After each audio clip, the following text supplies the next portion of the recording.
ஜெய நமஹ. Okay, start பண்ணிடலாம். ஸ்ரீசக்கர வரதாச்சாரியம் சுத்தசத்வ குருத்தமம் ஸ்ரீநிதிம் ராகவம் வந்தே ஹியபார கருணாகரம் பிரதாத்தாரம் நாராயணம் அவததாம் யாச்சன கிருதேஹே கிரஹீதாரம் நாராயணம் அபிது யக்ஷேஸ்வர பலி ஸ்வநாம்னா வித்தாலயகமிக சிருஷ்ட்வா ச பகவான் பிரஜல்பான் சர்வேஷாம் தன விதரணம் தான் அசமயத்து. எல்லோருக்கும் அடியனுடைய நமஸ்காரம். தொடங்கும் போது ஒரு சின்ன ஸ்லோகம், இது அடியன் எழுதினது. இந்த ஸ்லோகத்துக்கு அர்த்தம் என்னன்னா, பிரதாத்தாரம் நாராயணம். நாராயணன் என்றாலே கொடுப்பவன், கொடுப்பவன் என்று பெயர் பெற்றவன், வரங்களை அள்ளி கொடுப்பவன், பேரருளாளன், வரதராஜன். நாராயணன்னாலே கொடுப்பவர்னு பேர் வாங்கிட்டார். ஆனா 2 பேர் இருக்கா. 2 பேர் என்ன பண்ணிட்டாளா, நாராயணன்னா கொடுக்க மாட்டார், கடன் வாங்குவாருன்ட்டான். யார் அந்த 2 பேர்னா, யாச்சன கிருத்தேகே. 2 பேர்கிட்ட பெருமாள் போய் லோன் கேட்டுட்டார். நாராயணன் 2 பேர்கிட்ட லோன் கேட்டார். அதனால 2 பேரும் நாராயணன்னா வாங்குற வருண்டா. யார் அந்த 2 பேர்? கிரஹீதாரம் நாராயணம் அபிது யக்ஷேஸ்வர பலி. ஒருத்தன் யாருன்னா மகாபலி சக்கரவர்த்தி, அவன்கிட்ட போய் யாச்சகம் கேட்டார். இன்னொருத்தர் யாருன்னா குபேரன். குபேரன் ஸ்ரீனிவாச கல்யாணத்துக்காக லோன் கேட்டார். அதனால 2 பேரும் என்ன பண்ணிட்டாளா, நாராயணனை கொடுப்பவர்னு சொல்றேளே, அவர் லோன் வாங்கத்தானே செய்யறார், கொடுக்கிறவர்னு சொல்றேளேன்னாலாம். நாராயணன் பார்த்தாரா, நான் எப்போதுமே கொடுக்கிறவன் தான்ப்பா, லீலைக்காக 2 பேர்கிட்ட போய் வாங்கினா என்னை வாங்குறவன் பேர் வச்சுட்டேளே, நாராயணன் கொடுப்பவன்கிறத நிலைநாட்டுறேன்னாராம். எப்படி நிலைநாட்டினார்னா, ஸ்வநாம்னா ஸ்ரீ வித்தாலயகம் இக சிருஷ்ட்வாச பகவான். கும்பகோணத்திலே பக்கத்துல திப்பராஜபுரத்துல நாராயணன் ஒருத்தரை உருவாக்கினார். அவரை சிட்டி யூனியன் பேங்குக்கு சேர்மனாக ஆக்கினார். ஆக்கி பிரஜல்பான் சர்வேஷாம் தன விதரணம் தான் அசமயத்து. நாராயணன் என்றால் அள்ளி கொடுப்பவர், அள்ளி கொடுப்பவர். உலகெங்கும் பல பேருக்கு லோன் கொடுத்தவர் நாராயணன் என்று அவரை கொடுக்க வைத்து, நாராயணன் என்றால் என்றுமே கொடுப்பவர் தான். இவரை கருவியாக பயன்படுத்தி தன் பெயரை பகவான் நன்றாக நிலைநாட்டி கொண்டு விட்டான். அதனால நாராயணன் தான் எப்போதும் கொடுப்பவர் தான். இந்த 2 பேர் குபேரனும் மகாபலியும் சேர்ந்து பண்ண வேலை. நாராயணன் தான் வாங்குவார்னு சொல்லிட்டா. யாரப்பா சொன்னது? நாராயணன் தான் எப்போதும் கொடுப்பார். அதுக்குதான் அவரை வச்சு CUB பேங்குக்கு சேர்மன் ஆக்கி உலகெங்கும் அள்ளி கொடுக்க வைத்து நாராயணன் என்றால் கொடுப்பவர். பிரதாதாரம் நாராயணம் அவததாம் யாச்சன கிருதேகே கிரஹீதாரம் நாராயணம் அபிது யக்ஷேஸ்வர பலி ஸ்வநாம்னா ஸ்ரீ வித்தாலயகமிக சிருஷ்ட்வா ச பகவான் பிரஜல்பான் சர்வேஷாம் தன விதரணம் தான் அசமயத்து. இப்படி நாராயணனே இவரை கருவியாக்கி பேர் வாங்கினார். அப்படிப்பட்ட ஸ்ரீமான் நாராயணன் சாருடைய மெமோரியல் ஃபங்க்ஷன். இதில் உபன்யாசம் பண்ணுறது நமக்கு பெரிய பாக்கியம். இந்த வாய்ப்பை ஏற்படுத்தி கொடுத்தமைக்காக ஜனரஞ்சனி ஹால், குறிப்பாக GKP சார் முதல்ல ஃபோன் பண்ணி தொடர்பு கொண்டு ஏற்பாடெல்லாம் பண்ணார். அவரை சார்ந்து இருக்கக்கூடியவா, அத்தோடு நம்ம ராசியான பேங்க், ஈசியான பேங்க், CUB, அதன் MD CEO, அதை சார்ந்தவர்கள் எல்லாத்துக்கும் மேலே செழுமாமணிகள் சேரும் திருக்குடந்தைன்னு ஆழ்வாரால் மங்களாசாசனம் பண்ணப்பட்ட கும்பகோணம் நகர்வாசிகள் என உங்கள் அத்தனை பேருக்கும் அடியனுடைய மனமார்ந்த நன்றியை தெரிவித்துக் கொண்டு, சரி எதை பற்றி உபன்யாசம் பண்ணலான்னு யோசித்தேன். ஒரு மங்களகரமாக கல்யாணத்தை பற்றி பண்ணாதான் நல்லா இருக்கும். ஒரு விஷயம் யோசிச்சு பாருங்க, எந்த ஒரு கல்யாணமாக இருந்தாலும் மாப்பிள்ளை பேரை இட்டு சொல்ல மாட்டா, பொண்ணு பேரை இட்டு தான் சொல்லுவா. சீதைக்கும் ராமனுக்கும் நடந்தது சீதா கல்யாணம், ராமர் கல்யாணம் இல்லை. சரி, கிருஷ்ணனுக்கும் ருக்மிணிக்கும் நடந்தது ருக்மிணி கல்யாணம். கிருஷ்ணருக்கும் சத்யபாமாவுக்கும் சத்யபாமா திருக்கல்யாணம். கிருஷ்ணனுக்கும் ஆண்டாளுக்கும். ஒருத்தர் சொன்னார், கிருஷ்ணன் ஒரு கல்யாணம் பண்ணிட்டா கிருஷ்ண கல்யாணம்னு சொல்லலாம், இவர் நிறையா பண்ணிட்டார். சரி, அப்போ ராமருக்கு ராமர் கல்யாணம்னு அவர் பாவம் ஒரே கல்யாணம் தான், ஆனால் ராமர் கல்யாணம்னு சொல்றது இல்லை. சரி, மகாலட்சுமிக்கும் பெருமாளுக்கும் லக்ஷ்மி கல்யாணம், நாராயண கல்யாணம்னு சொல்றது இல்லை. ஒருவேளை வைஷ்ணவாளுக்குன்னா தாயார் ரொம்ப பிடிக்கும். சைவத்தில் இப்படி பார்வதிக்கும் பரமசிவனுக்கும் பார்வதி கல்யாணம், வள்ளிக்கும் முருகனுக்கும் வள்ளி திருமணம். எங்க பார்த்தாலும் ஒய்ஃப் பேரை சொல்லித்தான் சொல்றா, கணவன் மாப்பிள்ளை அவர் பேரையே சொல்றது இல்லையே. ஸ்ரீனிவாசனுக்கும் பத்மாவதிக்கும் ஸ்ரீனிவாச கல்யாணம், அது மட்டும் ஏன் மாப்பிள்ளை பேரை விட்டு சொல்றோம்? ஸ்ரீனிவாச கல்யாணம் மட்டும் மாப்பிள்ளை பேரை விட்டு தானே சொல்றோம். அது ஒருத்தர் சொன்னார், இல்ல அதுலயே ஸ்ரீ இருக்குன்னார். ஸ்ரீன்னு லக்ஷ்மி பேர் இருக்குன்னார். ஆனா ஒரு ரகசியம் சொல்றேன், பத்மாவதி லக்ஷ்மி கிடையாது, பத்மாவதி வேறொரு பெண். ஸ்ரீனிவாச கல்யாணத்துல பொண்ணு பேரு வரல, மாப்பிள்ளை பேர்ல தான் சொல்றோம். எல்லா கல்யாணமும் பொண்ணு பேரை இட்டு தான் சொன்னோம். ஸ்ரீனிவாச கல்யாணம் மட்டும் மாப்பிள்ளை பேரை இட்டு சொல்றோமேன்னா, பொதுவா ஒரு விஷயத்துக்கு ஒரு ஃபங்க்ஷனுக்கு பேர் வைக்கணும்னா யார் ஸ்பான்சர் பண்றாளோ அவ பேரை தான் வைப்பா. எந்த கல்யாணம் ஆனாலும் பெண் வீட்டார் தான் கடன் வாங்கி ஸ்பான்சர் பண்ணி அவ கல்யாணத்தை நடத்துவா, அதனால பெண் பேரை வச்சுடுறா. ஆனா ஸ்ரீனிவாச கல்யாணத்துக்கு யார் ஸ்பான்சர்னா, ஸ்ரீனிவாசன் தான் கடன் வாங்கி அவர் ஸ்பான்சர் பண்ணி நடத்தினார். யார் ஸ்பான்சரோ அவர் பேரை வச்சிருவோம். ஸ்ரீனிவாசனே நடத்திட்ட கல்யாணம் ஸ்ரீனிவாச கல்யாணம். அந்த ஸ்ரீனிவாச கல்யாணத்தை பத்தி இங்க உபன்யாசம் பண்றது ரொம்ப பொருத்தமா இருக்கும்னு தோணித்து. ஏன் பொருத்தமா இருக்குங்கிறத கரெக்டா 8:45 சொல்லிடுறேன், முடிச்சிருவோங்க. அது வரைக்கும் எல்லாரும் இருக்க வேண்டாமா? அதனால இந்த இடத்துக்கும் நம்ம நாராயணன் சார் மெமோரியல் ஃபங்க்ஷனுக்கும் கும்பகோணத்துக்கும் இங்க வந்த சீஃப் கெஸ்ட்ஸுக்கும் அடியனுக்கும் உங்களுக்கும் ஸ்ரீனிவாச கல்யாணத்துக்கும் என்ன தொடர்புங்கிறத 8:45 பார்த்துப்போம். இப்போ ஸ்ரீனிவாச கல்யாணத்தை பார்ப்போம். இந்த ஸ்ரீனிவாச கல்யாண வரலாறு மொத்தம் 12 புராணங்கள்ல சொல்லப்பட்டிருக்கு.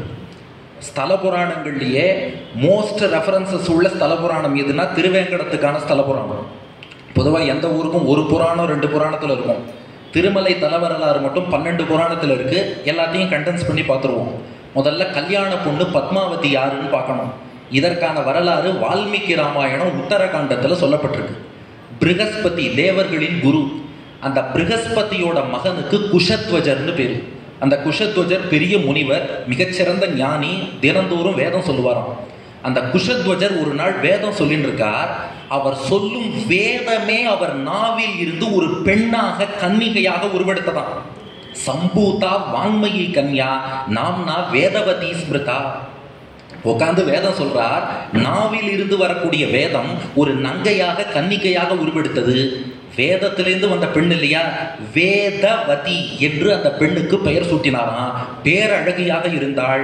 தேவர்கள், யக்ஷர்கள், கந்தர்வர்கள்லாம் இந்த வேதவதியை பார்த்தா, ஆகா இவ ரொம்ப அழகா இருக்காளே, இவளை கல்யாணம் பண்ணிக்கணும்னு வந்து குஷத்வஜர்கிட்ட பொண்ணு கேட்டாலும், உங்க பொண்ணை எங்களுக்கு கல்யாணம் பண்ணி வச்சிருக்கோ, எப்பேற்பட்ட அழகா இருக்கா, ஆகா வர்ணிக்க வார்த்தையே இல்லை, வேதமே பெண்ணா இருக்கா. தேவர்கள் வந்து சொல்றாலும், மானல்லவோ கண்கள் தந்தது, மயிலல்லவோ சாயல் தந்தது, தேனல்லவோ இதழை தந்தது, சிலை அல்லவோ அழகை தந்தது, எப்படி இருக்கா இந்த பெண் அப்படின்னு வர்ணித்தா. குஷத்வஜர் சொன்னார், இல்ல நான் ஒரு கொள்கையில இருக்கேன், என் மகளை மணம் முடித்து தந்தால் நாராயணனுக்கு தான் கல்யாணம் பண்ணி வைப்பேன். நான் மனிதர்களுக்கு என் பெண்ணை மணம் முடித்து தருவதாக இல்லை. பிதுஸ்து மம ஜாமாதா விஷ்ணு கில சுரேஸ்வரஹா. என் பொண்ணை பெருமாளுக்கு கல்யாணம் பண்ணி வைக்க போறேன், பெருமாளுக்கு நான் மாமனாராக போறேன், உங்க யாருக்கும் பொண்ணு தர மாட்டேன்ட்டு. அதனால இந்த தேவர், யக்ஷர், கந்தர்வர் எல்லாரும் திரும்பி போயிட்டா. ஷம்புன்னு ஒரு அசுரன் இருந்தான். அந்த ஷம்பு வந்து பொண்ணு கேட்டான் குஷத்வஜர்கிட்ட, உங்க பொண்ணு ரொம்ப அழகா இருக்கா, கல்யாணம் பண்ணி வைங்கன்னா. அவர் சொன்னார், பார்ப்பா புரிஞ்சுக்கோ, நான் பெருமாளுக்கு தான் பொண்ணு தருவேன்னு சொல்லியிருக்கேன், இத்தனை பேர் வந்து கேட்டா மாட்டேன்ட்டேன், உனக்கு மட்டும் கொடுக்க போறேன் நான்.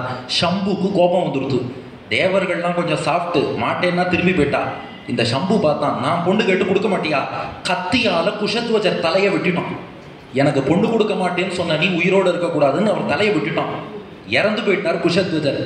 கணவர் போன வருத்தத்துல குஷத்வஜரின் மனைவியும் இறந்து போயிட்டா. இந்த நிலையில் அவருடைய மகள் வேதவதி இருக்காளே, அவ யோசிச்சாலாம், எங்க அப்பாவுக்கு ஒரே ஒரு ஆசை, பொண்ணை பெருமாளுக்கு கல்யாணம் பண்ணி வச்சு அவருக்கு மாமனார் ஆகணும்னு பார்த்தா. அவர் வாழும் காலத்தில் நடக்கல, பரவாயில்ல, நான் தவம் புரிந்து எங்க அப்பா இறந்ததுக்கு அப்புறமாவது அவர் ஆசை நிறைவேறணும், அதற்காக நான் தவம் புரிந்து நாராயணனை மணந்தே தீருவேன்னு முடிவெடுத்து, ததோ மனோரதம் சத்தியம் பிதுர் நாராயணம் பிரதி நாராயணோ மம பதிகி நத்வன்ய புருஷோத்தமாத். நான் இனி நாராயணனை தவிர யாரையும் மணக்க மாட்டேன்னு முடிவெடுத்து. இதெல்லாம் என்னன்னா வால்மீகி ஸ்லோகம், அத்தனையும் உத்தரகாண்டத்தில் இருக்கிற ஸ்லோகங்கள். வால்மீகி ராமாயணத்துல நான் நாராயணனை தவிர யாரையும் மணக்க மாட்டேன்னு முடிவெடுத்து கடுமையான தவத்தில் ஈடுபடுகிறாள் வேதவதி. எங்க அப்பா வாழும் காலத்தில் ஆசைப்பட்டது அவர் போனதுக்கு அப்புறமாவது நடக்கணும்னு. இவள் தவம் புரிந்து கொண்டிருக்கும் சமயத்தில் தான் அந்த இடத்துக்கு புஷ்பக விமானத்தில் ராவணன் பறந்து வந்தான். 10 தலை 20 கையோட வந்தான். இவளை பார்த்தான். பார்த்தோன்னே இவன் அழகில் மயங்கிட்டான். கிட்டக்க வந்தான், எனக்கு உன்னை ரொம்ப பிடிச்சிருக்கு, என்னை கல்யாணம் பண்ணிக்கிறியான்னா.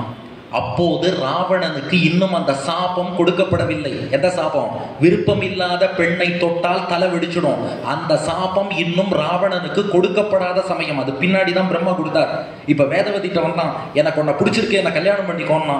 வேதவதி சொன்னா, இல்ல, நான் உயர்ந்த லட்சியத்தோடு தவம் புரிகிறேன், நாராயணனைத்தான் மணப்பேன், நீ இப்படி குத்துக்கல்லு மாதிரி நடுவுல நிக்காத, தயவு செஞ்சு போயிடுன்னா. ராவணன் பார்த்தான், என்ன பெரிய நாராயணன், நான் லங்கேஸ்வரன், என்னை விட பெரியவன் உலகத்துல உண்டா, வான்னு சொல்றேன், மறுத்தா பேசுறேன்னு அவ கூந்தலை பிடிச்சு இழுத்துட்டான். வேதவதிக்கு கோபம் வந்தது, என் கூந்தலை பிடிச்சா இழுக்கிற? அவளுடைய தபசக்தி கையை பார்த்தா அவ கை கத்தியாக மாறியது. அந்த கத்தி அப்படியே அவள் கூந்தலை அறுத்தது. அந்த கூந்தல் ராவணன் கையோட போயிடுத்து.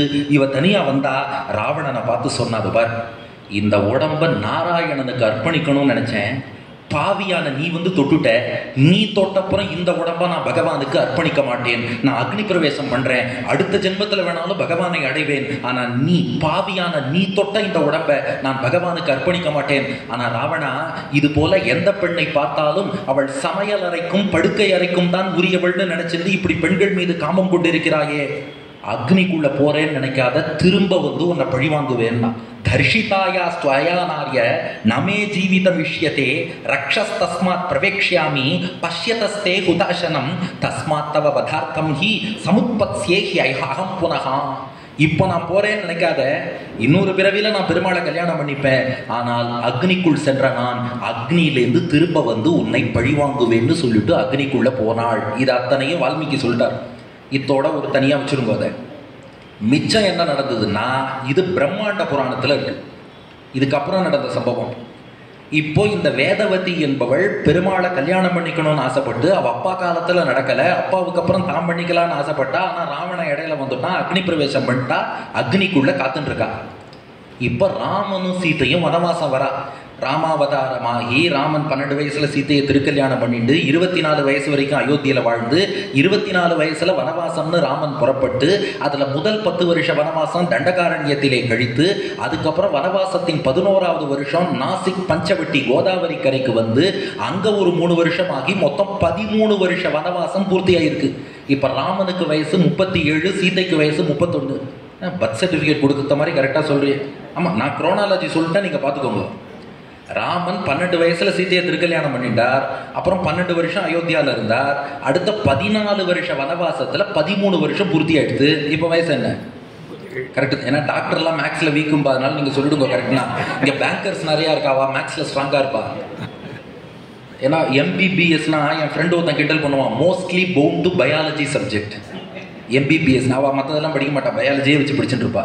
நாங்க திரும்ப பிஇ காரனை கிண்டல் பண்ணிடுவோம், பிஇன்னா பேட் இங்கிலீஷ் அப்படின்னு. சரி, அதை விட்டுருங்க, யாரா பிஇ இருக்க போறா, கோச்சுக்க போறாங்க. நம்ம விஷயத்துக்கு வந்துருவோம். என்னன்னா, இப்போ 37 வயசு ராமனுக்கு, 31 வயசு சீதைக்கு. இந்த நிலையில் ராமன் ஒரு நாள் சீதையிட்ட சொல்றான், இது பிரம்மாண்ட புராணத்துல வருது, ராவணோ பிக்ஷு ரூபேண ஆகமிஷ்யதி தேந்திகம். சீதா, அடுத்த ராவணன் வரப்போறான், உன்னை கடத்தின்னு போறான். ராவணனோட நீ போக வேண்டாம். தொம் துச்சாயாம் தொதாகாரம் ஸ்தாபயித்வா உடஜே விஷ. சீதா, நீ என்ன பண்ணு, என்னுடைய அக்னிஹோத்திர அக்னி இந்த ஆசிரமத்தில் இருக்கு, அந்த அக்னிக்குள்ள நீ போயிடு. உன்னை போலவே ஒரு மாயா சீத்தை, டூப்ளிகேட் சீத்தை அக்னியிலேருந்து வெளியில வருவா, அவளை ராவணன் அபகரிச்சுட்டு போகட்டும். ராமன் சொல்றான், அக்னோ அதிருஷ்ய ரூபேண வருஷம் திஷ்ட மமாத்யா ராவணஸ்ய வதாந்தேமாம் பூர்வவத் பிராப்ஸ்யசே சுபே. இப்போ நீ அக்னிக்குள்ள போயிடு, உன்னை போல ஒருத்தி வெளியில வருவான் நான் ராமபிரான். ராமனுடைய கட்டளைப்படி சீத்தை 13 வருஷ வனவாசம் பூர்த்தியானவாறே அந்த அக்னிக்குள்ள போயிட்டாலும். அக்னியிலேருந்து ஒரு மாயா சீதை, டூப்ளிகேட் சீதையை போலவே வெளில வந்தாலாம். யார் அது? நீங்களே சொல்லிடுவேன். வேதவதி. ராவணன்ட்ட என்ன சொன்னா, அக்னிக்குள்ள போறேன்னு நினைக்காத, வெளியில பழி வாங்குவேன்னா சீதை வடிவில் வேதவதி வந்துட்டாலும். இந்த வேதவதி சீதை தான் மானை பார்த்து ஆசைப்பட்டா, ராமனை மான் பின்னாடி அனுப்பினா, லக்ஷ்மணனை ராமன் பின்னாடி அனுப்பினா. ராவணன் இந்த மாயா சீதையை அபகரிச்சுட்டு போய் இலங்கையில சிறை வச்சுட்டான். அதுக்கப்புறம் வானரர்கள் உதவியோடு ராமன் இலங்கைக்கு போகிறான். அங்கே ராவணனை வீழ்த்தினான், சீதையை மீட்டான். மீட்டதும் என்ன பண்ண சொன்னான்? அக்னி பிரவேசம். மாயா சீதாம் பரித்தியக்தும் ஜானகீம் அனலே ஸ்திதாம். ஏன் அக்னி பிரவேசம் பண்ண, இது தெரியாம யாராவது ராமனை திட்டுறதுக்கு சான்ஸ் கிடைச்சிருதுன்னு சொல்லிட்டு அதை வச்சு யாராவது திட்டின்னு இருப்பா. இந்த ரகசியம் பிரம்மாண்ட புராணத்துல இருக்கு. எதுக்காக அக்னி பிரவேசம் பண்ண சொன்னான்னா, அம்மா நீ டூப்ளிகேட், ஒரிஜினல் அக்னிக்குள்ள இருக்கா? நீ அக்னி பிரவேசம்ங்கிற சாக்குக்குள்ள அக்னியில போயிட்டேன்னா உண்மையான சீதை வெளியில வந்துருவா. அக்னி பிரவேசம் பண்ணுன்னா அதனால என்ன பண்றா, அந்த மாயா சீதை அக்னி பிரவேசம் பண்ணா இப்ப யார் வெளில வரணும்? நேரா அப்படியே போலாமா? ட்விஸ்ட் வர வேண்டாம். உபன்யாசம் ஆரம்பிச்சு 15 நிமிஷம் ஆச்சு இல்லையோ, இன்னும் ஒரு ட்விஸ்ட் கூட வரல. இப்பதான் ட்விஸ்ட். மாயா சீதை உள்ள போனா யார் வெளியில வரணும்? உண்மையான சீதை வெளியில வரணும். 2 சீதை வெளியில வந்தா. அக்னி தேவன் வந்தான், இந்த பக்கம் ஒரு சீதை, அந்த பக்கம் ஒரு சீதை. ராமன் கேட்டான், யார்ப்பா இந்த 2 பேருன்னு கேட்டான். அக்னி சொன்னான், இவள் சீதை, இவள் வேதவதி சீதை, 2 பேரையும் ஏத்துக்கோன்னா. ராமன் பார்த்தான், யாரை பார்த்து என்ன வார்த்தைப்பா பேசுற? நான் என் சீதையை மட்டும்தான் ஏத்துப்பேன். நான் ஏகபத்தினி விரதன், ஒரு வில், ஒரு சொல், ஒரு இல். நான் இவளை ஏத்துக்க மாட்டேன்னா. அக்னி சொன்னான், அப்படி இல்லை, இந்த வேதவதியும் உன்னை கல்யாணம் பண்ணிக்கணும்னு தான் தபஸ் பண்ணான். வேதவதி எதுக்கு தபஸ் பண்ணா? பெருமாளை கல்யாணம் பண்ணிக்கணும்னு. அப்படி இருக்கும்போது அவளை ஏத்துக்க வேண்டாமா அப்படின்னு கேட்டான். அதுக்காக ராமன் சொன்னார், அதுக்காக ராமாவதாரத்துல ஏத்துக்க முடியுமா? சீதை சொன்னா, ஏத்துக்கலாம், பரவாயில்ல, ஏத்துக்கோங்கட்டான். அப்ப சீதையே ஏத்துக்க சொல்றாளேன்னா, சீதை சொல்றா, இதை லௌகிக கண்ணோட்டத்துல பார்க்க கூடாது. லோகத்துல ஒருத்தன் ஒரு பெண்ணை மணக்கிறான், இவன் ஆண் இவன் பெண், உடல் ரீதியா உலகியல் ரீதியா அப்படி பார்க்க கூடாது. சீதை சொல்றா, நீங்கள் பரமாத்மா, எல்லா ஜீவாத்மாக்களுமே பரமாத்மாவுக்கு மனைவியின் ஸ்தானத்தில் தான் இருக்கிறார்கள். நாம இருக்கிற உடல் ஆண் உடலா இருக்கலாம், பெண் உடலா இருக்கலாம், அது வேற. ஆனா உள்ளிருக்கும் ஜீவாத்மா என்பவன் பகவானுக்கே ஏற்பட்ட மனைவி. என் ஆழ்வார்கள்லாம் நாயிகா பாவத்துல பாசுரம் பாடலையா? நம்ம ஆழ்வார் பராங்குஷ நாயகின்னு பாடுறார், திருமங்கை ஆழ்வார் பரகால நாயகின்னு பாடுறார். ஜீவாத்மாக்கள் தாராளமாக பரமாத்மாவை மணக்கலாம். அதனால சீதை சொன்னா, அவ தபஸ் பண்ணியிருக்கா, ஏத்துக்கோன்னா. ராமன் பார்த்தான், நீ சொல்றதெல்லாம் நல்லா இருக்கு, ஆனா கொஞ்சம் கற்பனை பண்ணிப்பார். பெருமாளுக்கு இந்த பக்கம் ஸ்ரீதேவி, இந்த பக்கம் பூதேவின்னு என்ன நல்லா இருக்கும். ராமனுக்கு இந்த பக்கம் ஒரிஜினல் சீதை, இந்த பக்கம் டூப்ளிகேட் சீதைன்னு ராமன் என்ன எங்கேயாவது நல்லா இருக்குமா? அப்புறம் உபன்யாசத்துக்கே கூட்டம் வராது. நீ பேசாம இரு, இந்த அவதாரத்துல வேண்டாம், நான் பின்னாடி கலியுகத்துல வேணா அவளை ஏத்துக்கிறேன்னாரு. சீதை சொன்னா, ஏன் துவாபர யுகத்துல தான் ஒரு கிருஷ்ணாவதாரம் பண்றோம் இல்லையோ, அப்ப ஏத்துக்கலாமே. என்ன இல்லம்மா, அதுல வெயிட்டிங் லிஸ்ட் ரொம்ப ஜாஸ்தியா இருக்குங்க, நிறைய பேர் ஏற்கனவே காத்துட்டு இருக்கா, கிருஷ்ணாவதாரத்துல வேண்டாம், கலியுகத்துல நான் நிச்சயமாக மணக்கிறேன்னு வாக்களித்தார். இதுவரை எங்க இருக்கு? பிரம்மாண்ட புராணத்துல இருக்கு. என்னப்பா அங்கங்க விட்டு விட்டா இருக்கேன், நான் உபன்யாசகருக்கு வேலையா தான் எல்லாத்தையும் தொகுத்து உங்களுக்கு கொடுக்கறது தான் நமக்கு வேலை. இப்ப இது வரைக்கும் எங்க இருக்குன்னா பிரம்மாண்ட புராணத்துல இருக்கு. அதனால நீ ஒன்றும் கவலைப்படாத, சீதைட்டையே ராமன் வாக்கு கொடுத்துட்டான், கலியுகத்துல கட்டாயம் இவளை மணந்து கொள்கிறேன்னு சொல்லிட்டான். சரின்னு வேதவதி காத்திருக்கா. வேதவதியாக வந்து அடுத்து மாயா சீதையாகவும் வந்து ஸ்டில் ஷி இஸ் வெயிட்டிங். பகவான் நம்மை எப்போது ஏற்றுக்கொள்ள போகிறான்னு காத்திருக்கா. அடுத்து ராமாவதாரம் பூர்த்தியாகி, கிருஷ்ணாவதாரம் பூர்த்தியாகி, கலியுகம் வந்துருத்து. கலியுகம் வந்தும் கூட இன்னும் பெருமாள் வேதவதியை கல்யாணம் பண்ணிக்கிறதுக்கான சயின்ஸே இல்லை, இன்னும் அதற்கான அறிகுறியே தெரியல. வேதவதியும் பார்க்குறா, இவர் எப்போதான் கல்யாணம் பண்ணிப்பாரோ. அவளுடைய 2 ஆசையில 1 நிறைவேறிடுது. இது ராவணனுடைய மரணத்துக்கு நான் காரணமாவே, நான் உண்மையாவே காரணமாயிட்டா. இவளைத்தான் சீத்தைன்னு நினைச்சு கொண்டு போனா அவனுக்கு மரணம் ஏற்பட்டது. ஆனா பெருமாளை கல்யாணம் பண்ணிக்கணும்னு எங்க அப்பா ஆசைப்பட்டார். நான் அடுத்து தபஸ் பண்ணேன், மாயா சீதையாவும் வந்தேன், இன்னும் கலியுகம் வந்து அது நடக்கலையே, வருத்தப்பட்டுட்டே இருக்கா. இப்ப என்ன நடந்ததுன்னா, இந்த வரலாறு பாகவத புராணத்துல வருது. தசமஸ்கந்தத்தின் இறுதி பகுதியில் இப்போ நடந்த வரலாறு வருகிறது. என்ன வரலாறுனா, இப்படி வேதவதி காத்திருக்கும் சமயம் தான் சரஸ்வதி நதிக்கரையில் ஒரு சில முனிவர்கள்லாம் கூடி ஒரு யாகம் பண்றா. இந்த யாகத்துக்கான ஹவிர் பாகம், யாகத்திலே சமர்ப்பிக்கக்கூடிய அந்த பொருளை எந்த தெய்வத்துக்கு சமர்ப்பிக்கலான்னு அவளுக்குள்ள ஒரு பெரிய டிஸ்கஷன், டிபேட் வந்தது. அப்பா அவ சொன்னாலாம், எந்த தெய்வம் கோபமே படாமல் இருக்காரோ அவருக்கு தான் சமர்ப்பிக்கணும்னா. யார் கோபப்பட மாட்டாருன்னு டெஸ்ட் பண்ணணும். மும்மூர்த்திகளுக்கும் பரீட்சை வைப்போம், பிரம்மா சிவன் விஷ்ணு 3 பேருக்கும் பரீட்சை வைப்போம், யாருக்கு கோபம் வரலன்னு பார்ப்போம். ஆனால் மும்மூர்த்திகளையே பரீட்சிக்கணும்னா பரீட்சை செய்யக்கூடியவர் அந்த ஆற்றலோடு இருக்கணுமே. அந்த ஆற்றல் கொண்டவர் யாருன்னா பிருகுமுனிவர். அந்த பிருகுமுனிவரை அழைத்தார்கள். நீ போய் மும்மூர்த்திகளுக்கும் பரீட்சை வச்சு யாருக்கு கோபமே வரலன்னு டெஸ்ட் பண்ணிடுவா. சரிட்டு பிருகு மகரிஷி புறப்பட்டார். முதல்ல பிரம்மாவின் சத்தியலோகம் போனார். அங்கே போய் பிரம்மாவை அவமானப்படுத்தினார். பிரம்மா கோபத்தோடு உன்னை சபிக்கிற பாருன்னு வந்தார். பிருகு பார்த்தார், கோபப்பட்டுட்டார், பரீட்சையில தோத்துட்டார், இவர் வந்துட்டார். அடுத்து சிவபெருமானுடைய இடம் கைலாசத்துக்கு போனார். அங்கே சிவபெருமானை அவமதிப்பது போல் நின்னார். சிவன் சூலத்தால் குத்தட்டுமான் வந்தார், கோபப்பட்டுட்டார், பந்தயத்தில் தோத்துட்டு இவர் அங்கேருந்து புறப்பட்டுட்டார். கடைசியா நாராயணனுடைய இருப்பிடம் காரிய வைகுண்டத்துக்கு வந்தார். இங்க கொஞ்சம் ஆச்சாரியர்கள் கேர்ஃபுல்லா சொல்றா, வைகுண்டம் இல்ல காரிய வைகுண்டம். அது என்ன வைகுண்டம் என்ன காரிய வைகுண்டம், 2 வைகுண்டம் இருக்கான்னு. வைகுண்டம் ஒண்ணுதான், ஆனால் அந்த வைகுண்டம் மோட்சம் அடைஞ்சவா தான் போவா. அங்கே போனவா திரும்பி வரதில்லை. நச்ச புனராவர்த்தத்தேன்னு வேதம் சொல்லிடுது. அதனால போயிட்டு திரும்பி வரான்னா இந்த மெட்டீரியல் யூனிவர்ஸ்குள்ளேயே வைகுண்டத்தோட ரெப்ளிகாவா ஒரு உலகத்தை பகவான் படைச்சிருக்கான். அதுக்கு காரிய வைகுண்டம்னு பேரு. மோட்சம் போற அளவு தகுதி இல்லைன்னா இங்க போய் பகவானை தரிசனம் பண்ணிட்டு வரலாம். ஓரளவு தபசு யோக சக்தி இருந்தா. இன்னும் புரியுறாப்புல சொல்லணும்னா டிடி தேவஸ்தானம் எங்க இருக்கு? டிடி தேவஸ்தானம் திருமலை திருப்பதியில தான் இருக்கு. அப்ப சென்னை டி நகர்ல இருக்கிறது என்ன? அதுவும் டிடி தேவஸ்தானத்தோட பிரான்ச் ஆஃபீஸ். அது போல வைகுண்டம்ங்கிறது ஒண்ணுதான். காரிய வைகுண்டம்ங்கிறது இங்க உள்ள வைகுண்டத்தோட பிரான்ச் ஆஃபீஸ். அந்த காரிய வைகுண்டத்துக்கு போனார் பிருகு முனிவர். அங்க போனா மகாலட்சுமி மடியில தலை வச்சு பெருமாள் பள்ளி கொண்டு இருக்காரா. நம்ம திருக்குடந்தை 6ஆம் முதல்வான் பள்ளி கொண்டு இருப்பது போல ஒரு மதி முகத்து மங்கையர் இருவரும் மலரென அங்கையில் முப்பொழுதும் வருட அரிதுயில் அமர்தனை என்னும்படி பள்ளி கொண்டிருக்கார். சயானம் ஸ்ரீய உத்சங்கே, இது பாகவத ஸ்லோகம்.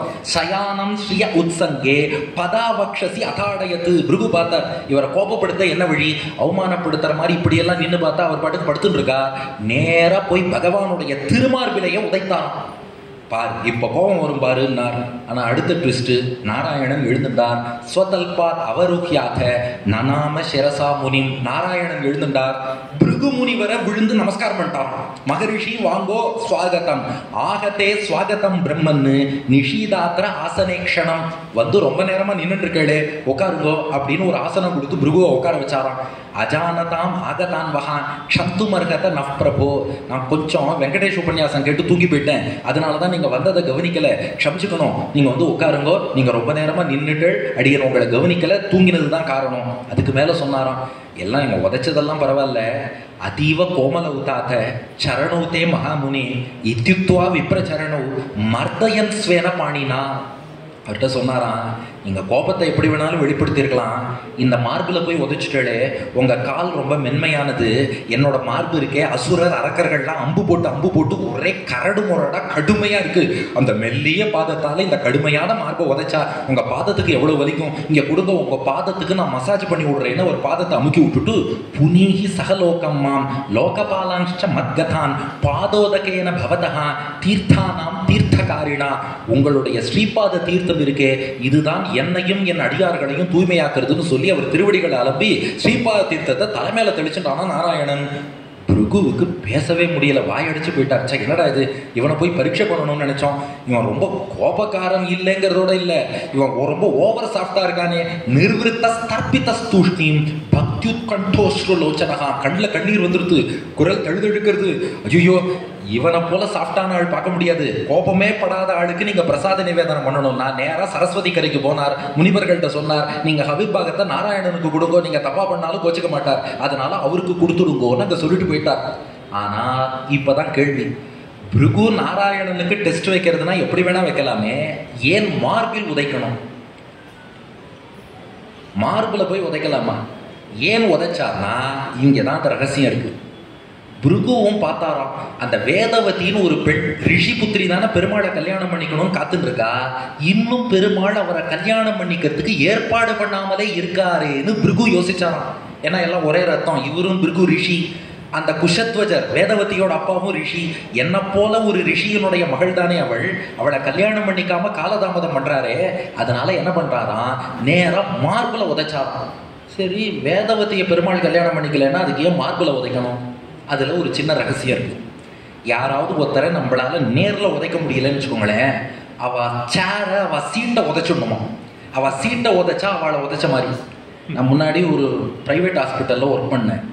அங்க வந்து ஒரு சீனியர் டாக்டர், நாங்கள்லாம் வந்து ஜூனியர் டியூட்டி டாக்டர்னு டியூட்டி பார்த்துட்டு இருப்போம். யாராவது ஒழுங்கா டியூட்டி பார்க்கலன்னா அந்த டியூட்டி டாக்டர் அவர் என்ன பண்ணுவார்னா, அந்த டியூட்டி டாக்டரோட சேரை ஒரு உதைச்சிட்டு போவார். எதுக்குன்னா, டியூட்டி டாக்டரை நேராக உதைக்க முடியாது, டியூட்டி டாக்டரோட சேரை உதைச்சா நான் ஒன்றை உதைச்சேன்னு புரிஞ்சுக்கோ, ஒழுங்கா வேலை பாருன்னு அர்த்தம். அப்போ யாராவது ஒருத்தரை நேராக உதைக்க முடியலன்னா அவ சேரை உதைக்கிறோன்னு அர்த்தம். அது போல இங்க என்னன்னா, பெருமாளுடைய திருமார்பை உதைச்சார். திருமார்பு யாருக்கு சேர்னா மகாலட்சுமியோட சேர். பெருமாளுடைய திருமார்புங்கிற சீட்ல தான் மகாலட்சுமி உட்காந்துருக்கா. அந்த மார்பை உதைச்சா என்ன அர்த்தம்னா லக்ஷ்மியை உதைச்சாருன்னு அர்த்தம். லக்ஷ்மியை எதுக்குப்பா உதைக்கணும்னா, ஆமா ஒரு ஜீவாத்மா பகவானை அடையணும்னு விருப்பப்படுறான்னா இந்த ஜீவாத்மாவை பகவானோடு சேர்த்து வைப்பவளே மகாலட்சுமி. அதைத்தான் புருஷகாரம்னு சொல்லுவார்கள். நமக்கு புரியுறாப்புல சொல்லணும்னா, யாராவது ஒருத்தர் ஒரு பெரிய ஆளை பார்க்க போனோம் அப்படின்னா நம்ம எதோட போவோம்? ரெக்கமெண்டேஷன், பரிந்துரையோட போவோம் இல்லையா? அது போல பெரும் ஆளை பார்க்க போறோம். அப்போ அதுக்கு ஒரு ரெக்கமெண்டேஷன் வேணும் இல்லையா? அதுக்கு தமிழ்ல என்ன வார்த்தை சொல்றோம்? சிபாரிசு. அது எப்படி வந்ததுன்னா, ஸ்ரீனா மகாலட்சுமின்னு அர்த்தம், பார்ஷ்வம்னா பக்கத்திலேன்னு அர்த்தம்.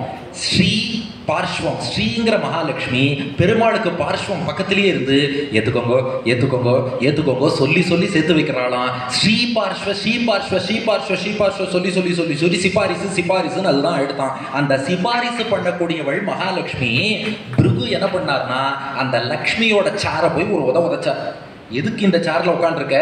சிபாரிசு பண்ணத்தானே உட்காந்துருக்க, அவ்வளவு உரிமையா உதைக்கலாமான்னா, பிருகுவுக்கு மகளாக லக்ஷ்மி அவதாரம் பண்ணியிருக்கா.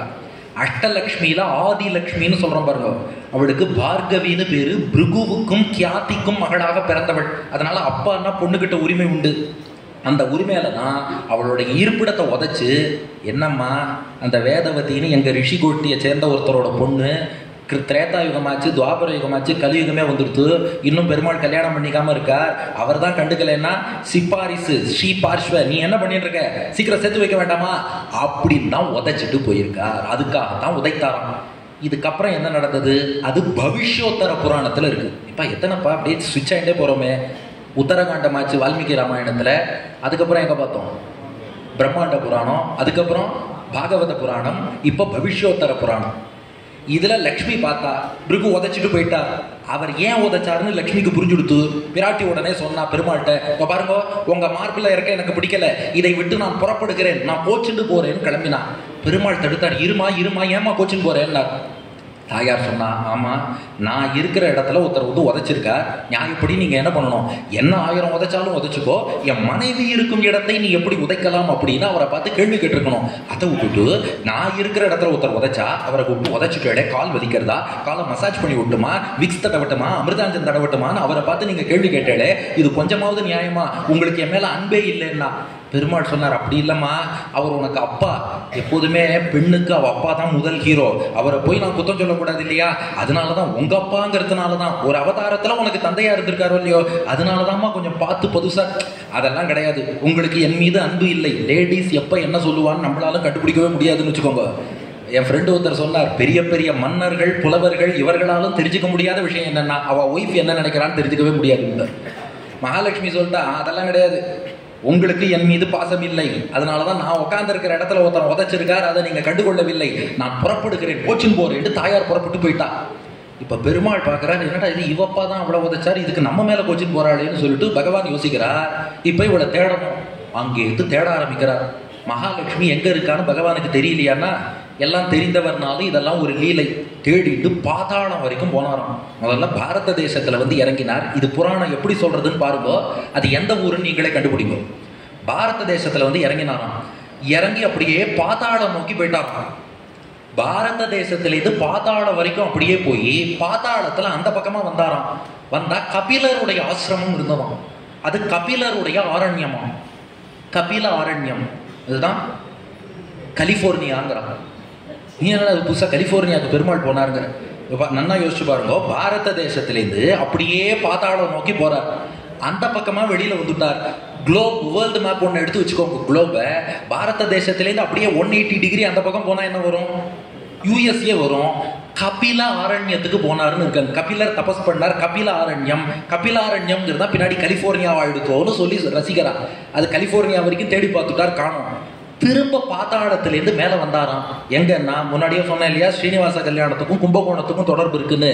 இந்த திருக்குடந்தை கும்பகோணத்துல தான் நம்ம 6வது ஆழ்வான் சார்கபாணி சன்னதியில பாதாள ஸ்ரீனிவாசன் மேல வர வந்து, அதுக்கப்புறம் மேட்டு ஸ்ரீனிவாசன் என்று மேலே ஏறி நின்னார். இன்னைக்கு அந்த 2 சன்னதி இருக்கு, பாதாள ஸ்ரீனிவாசன், மேட்டு ஸ்ரீனிவாசன் வந்துட்டார்.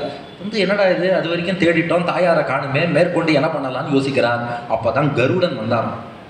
கருடன் வந்து பெருமாள்கிட்ட சொன்னாராம், இல்லை அடியன் கொஞ்சம் தேடி பார்த்தேன், கொல்லாபுரத்துல தான் மகாலட்சுமி இருக்கான்னு தெரியுது, வாங்கோ கொல்லாபுரம் போலான்னார்.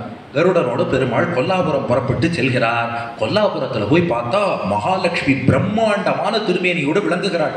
அகஸ்திய முனிவர் லக்ஷ்மிக்கு திருவாராதனம் பண்ணிட்டு இருக்கார். பெருமாள் போய் நிற்கிறார். தாயார் அகஸ்தியத்தை சொன்னாலாம், அவர் கிடக்கார், நீங்க திருவாராதனத்தை பண்ணுங்கோன்ட்டான். இப்போ நம்ம அர்ச்சக சுவாமி உள்ள திருவாராதனம் பண்றாருன்னா நம்ம நின்று தான் பெருமாள் தாயாரை சேவிச்சாகணும். அது போல பெருமாள் வெயிட் பண்றார், நீங்க திருவாராதனம் யூ கண்டினியூட்டா தாயார். திருவாராதனம் எல்லாம் பூர்த்தியாச்சு. அதுக்கப்புறம் பெருமாள் வந்து தாயார் முன்னாடி நின்றார். என்னன்னு கேட்டா, நீ இல்லாம நான் என்னமா பண்றது, நீ பாட்டுக்கு திருமார்பை விட்டுட்டு போயிட்டியே, நீ மீண்டும் வரணும் அப்படின்னார். தபஸ்சர, அவ்வளவுதான் பேசினா தாயார். 2 வேர்டு, தபஸ்சர அப்படின்னா தபஸ் பண்ணு. என்ன திடீர்னு தபஸ் பண்ணுங்கிற, எங்க போனோம், எதுக்கு தபஸ் பண்ணணும், மொட்டையா தபஸ்சர தபஸ் பண்ணு. என்னம்மா எதுக்கு தபஸ் பண்ணணும், அதெல்லாம் எனக்கு தெரியாது, போய் தபஸ் பண்ணுங்க. எங்க போய் பண்ணணும்னு கேட்டார். நீங்க வெளியில போங்கோ, நானே அசரீரியாக வழி சொல்வேன், நான் எந்த இடம் சொல்றேனோ அந்த இடத்துல போய் தபஸ் பண்ணுங்கோட்டா. பெருமாள் வெளியில வந்தார். கருடனே குதிரையாக மாறிட்டார். பெருமாள் எந்த வாகனத்தில் ஏறி உட்கார்ந்தாலும் அது கருடனுடைய அம்சம். அவர் எந்த படுக்கையில படுத்தாலும் அது ஆதிசேஷனுடைய அம்சம். அவர் எந்த மாலை அணிந்தாலும் அது துளசியோட அம்சம். அவர் எந்த ஆயுதம் பயன்படுத்தினாலும் அது சக்கரத்தாழ்வாருடைய அம்சம். கருடனே குதிரையா வந்துட்டார். குதிரை மேல ஏறி இப்போ ஸ்ரீனிவாசனாக பகவான் அமர்கிறார். ஸ்ரீனிவாசன் தானே இறங்கி வந்தார்.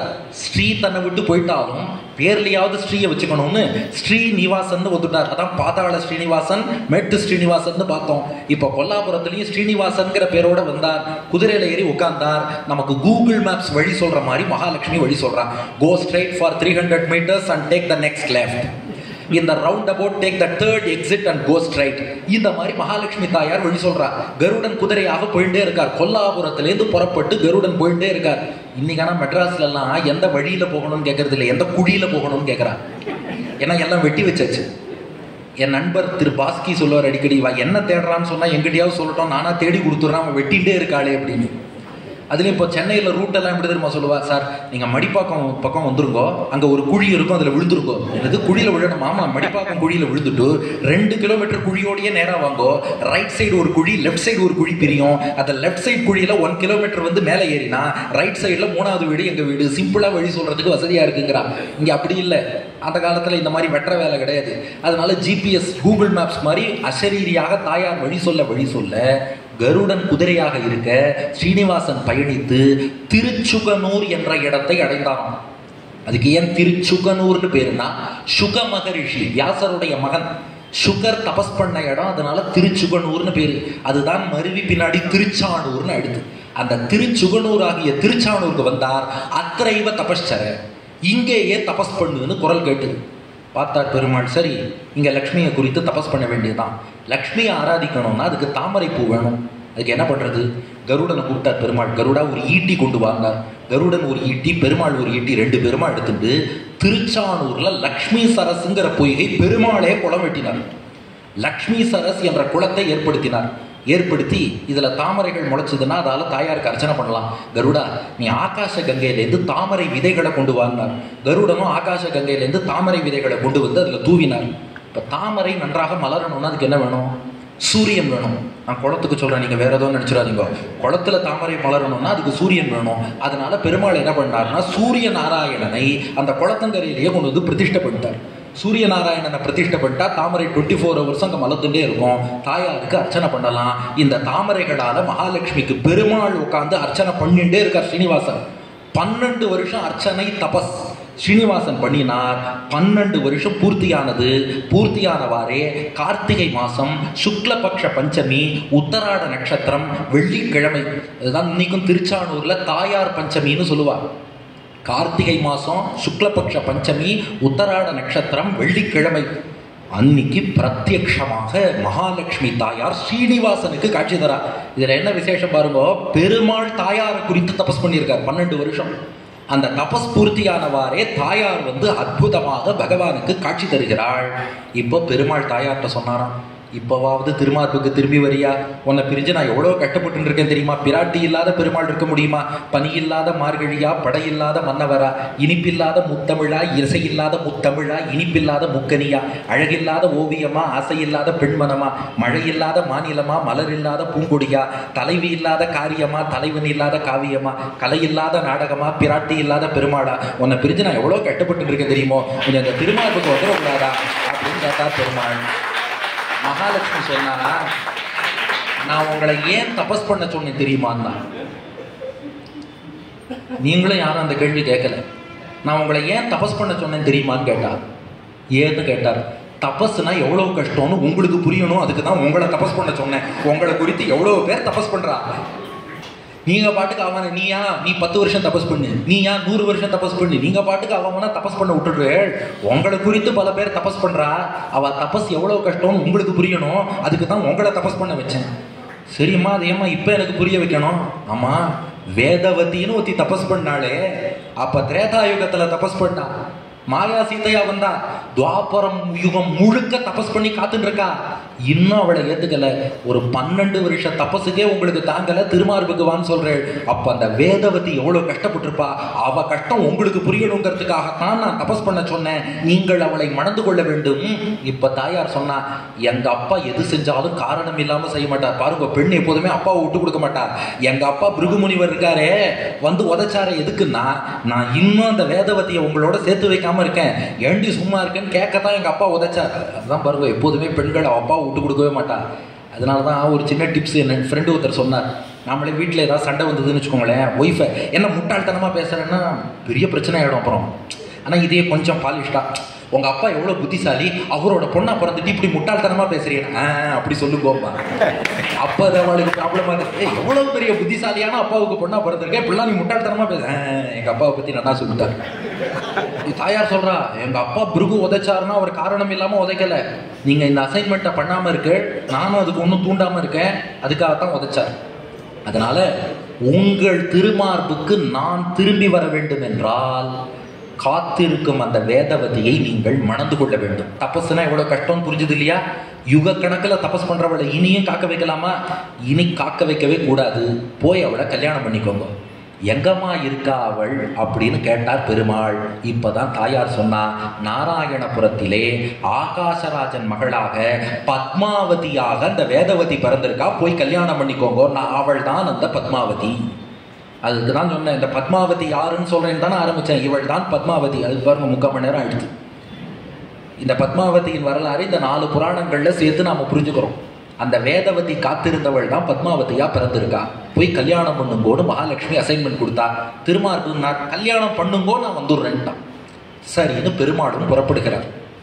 அதே சமயம் பார்த்தா தொண்டை மண்டலம்னு சொல்லுவோம், காஞ்சிபுரம் அதுக்கு வடக்கே உள்ள பகுதி, இது எல்லாமே தொண்டை மண்டலம்.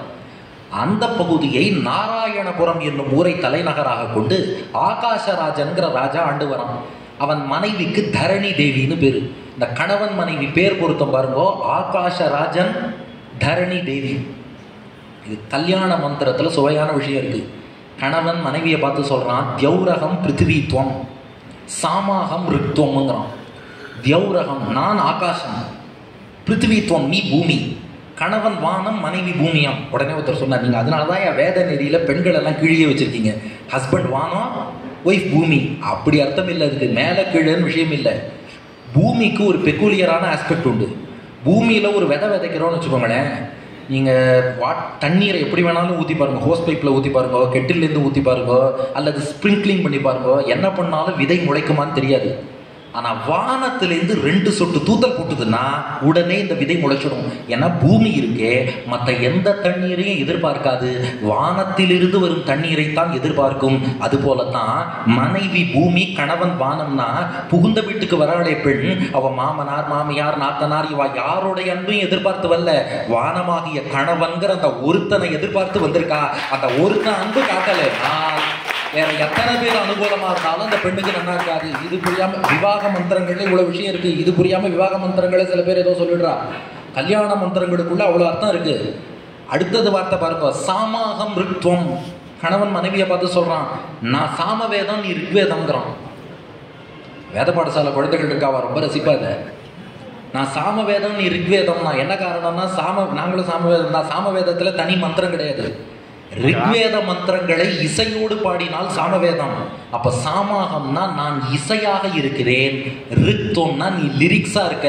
வாழ்க்கைங்கிறது ஒரு சங்கீதம். அதற்கு கணவன் இசையாக இருக்கிறான், மனைவி பாடல் வரிகளாக இருக்கிறார். இதை யாரோ போய் ஒரு கவிஞருக்கு சொல்லி கொடுத்தார். கவிஞர் எழுதினார், சந்தங்கள் நீயானால் சங்கீதம் நானாவேன். வேதத்துல உள்ள விஷயம். சந்தங்கள் நீயானால் சங்கீதம் நானாவேன். சாமாகம் ரித்வம். அது அப்படியே இவ பேர்ல வந்திருக்கு. தியௌரகம் பிருத்திவித்துவம். கணவன் ஆகாசம், மனைவி பூமி. ஆகாசராஜன் தரணி தேவி. கணவன் ஆகாசம், ஆகாசராஜன். மனைவி தரணி தேவி பூமி. இந்த ஆகாசராஜன் தரணி தேவி தான் நாராயணபுரத்தை தலைநகராக கொண்டு தொண்டை மண்டலத்தை ஆழ்கிறார்கள். நீண்ட நாளா அவளுக்கு குழந்தை பாக்கியம் இல்லை. இந்த ஆகாசராஜன் ஒரு யாகம் பண்ணா. யாகம் செய்து யாகசாலையை உழுத போது யாகசாலையில ஒரு தங்க பெட்டி கிடைச்சதாம். யோசிச்சு பாருங்க, பெட்டியே தங்கம்னா பெட்டிக்குள்ள இருக்கிற பொருள் அதை விட விலை மதிக்க முடியாததா இருக்கணும். நாம தங்கத்தையே இரும்பு பெட்டியில வச்சுப்போம், பெட்டியே தங்கம்னா உள்ள ஏதோ இருக்குன்னு அர்த்தம். அந்த பெட்டியை திறந்து பார்த்தா கன்யாஞ்ச பன்னேஷு ரமாகிருதிம் சுபாம்.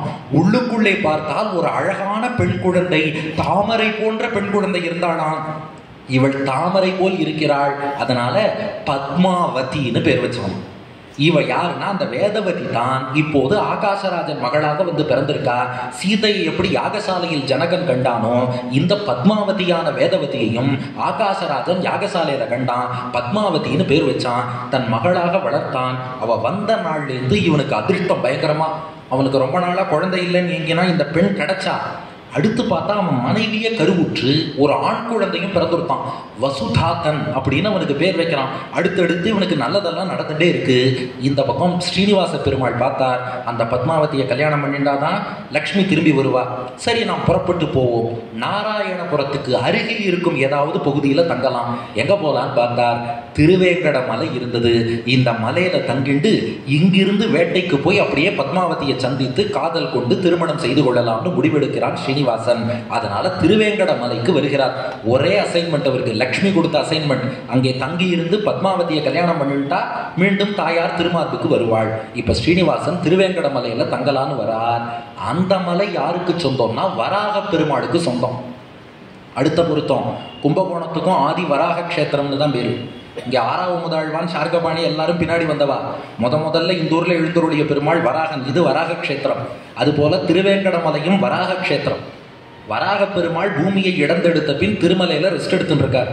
ஸ்ரீனிவாசன் வராகன்ட்ட போனாராம். அவர்கிட்ட சொன்னாராம், லக்ஷ்மி என்னை விட்டுட்டு போயிட்டா, நான் திரும்ப பத்மாவதியை கல்யாணம் பண்ணிட்டாதான் திரும்பி வருவேங்கிறா.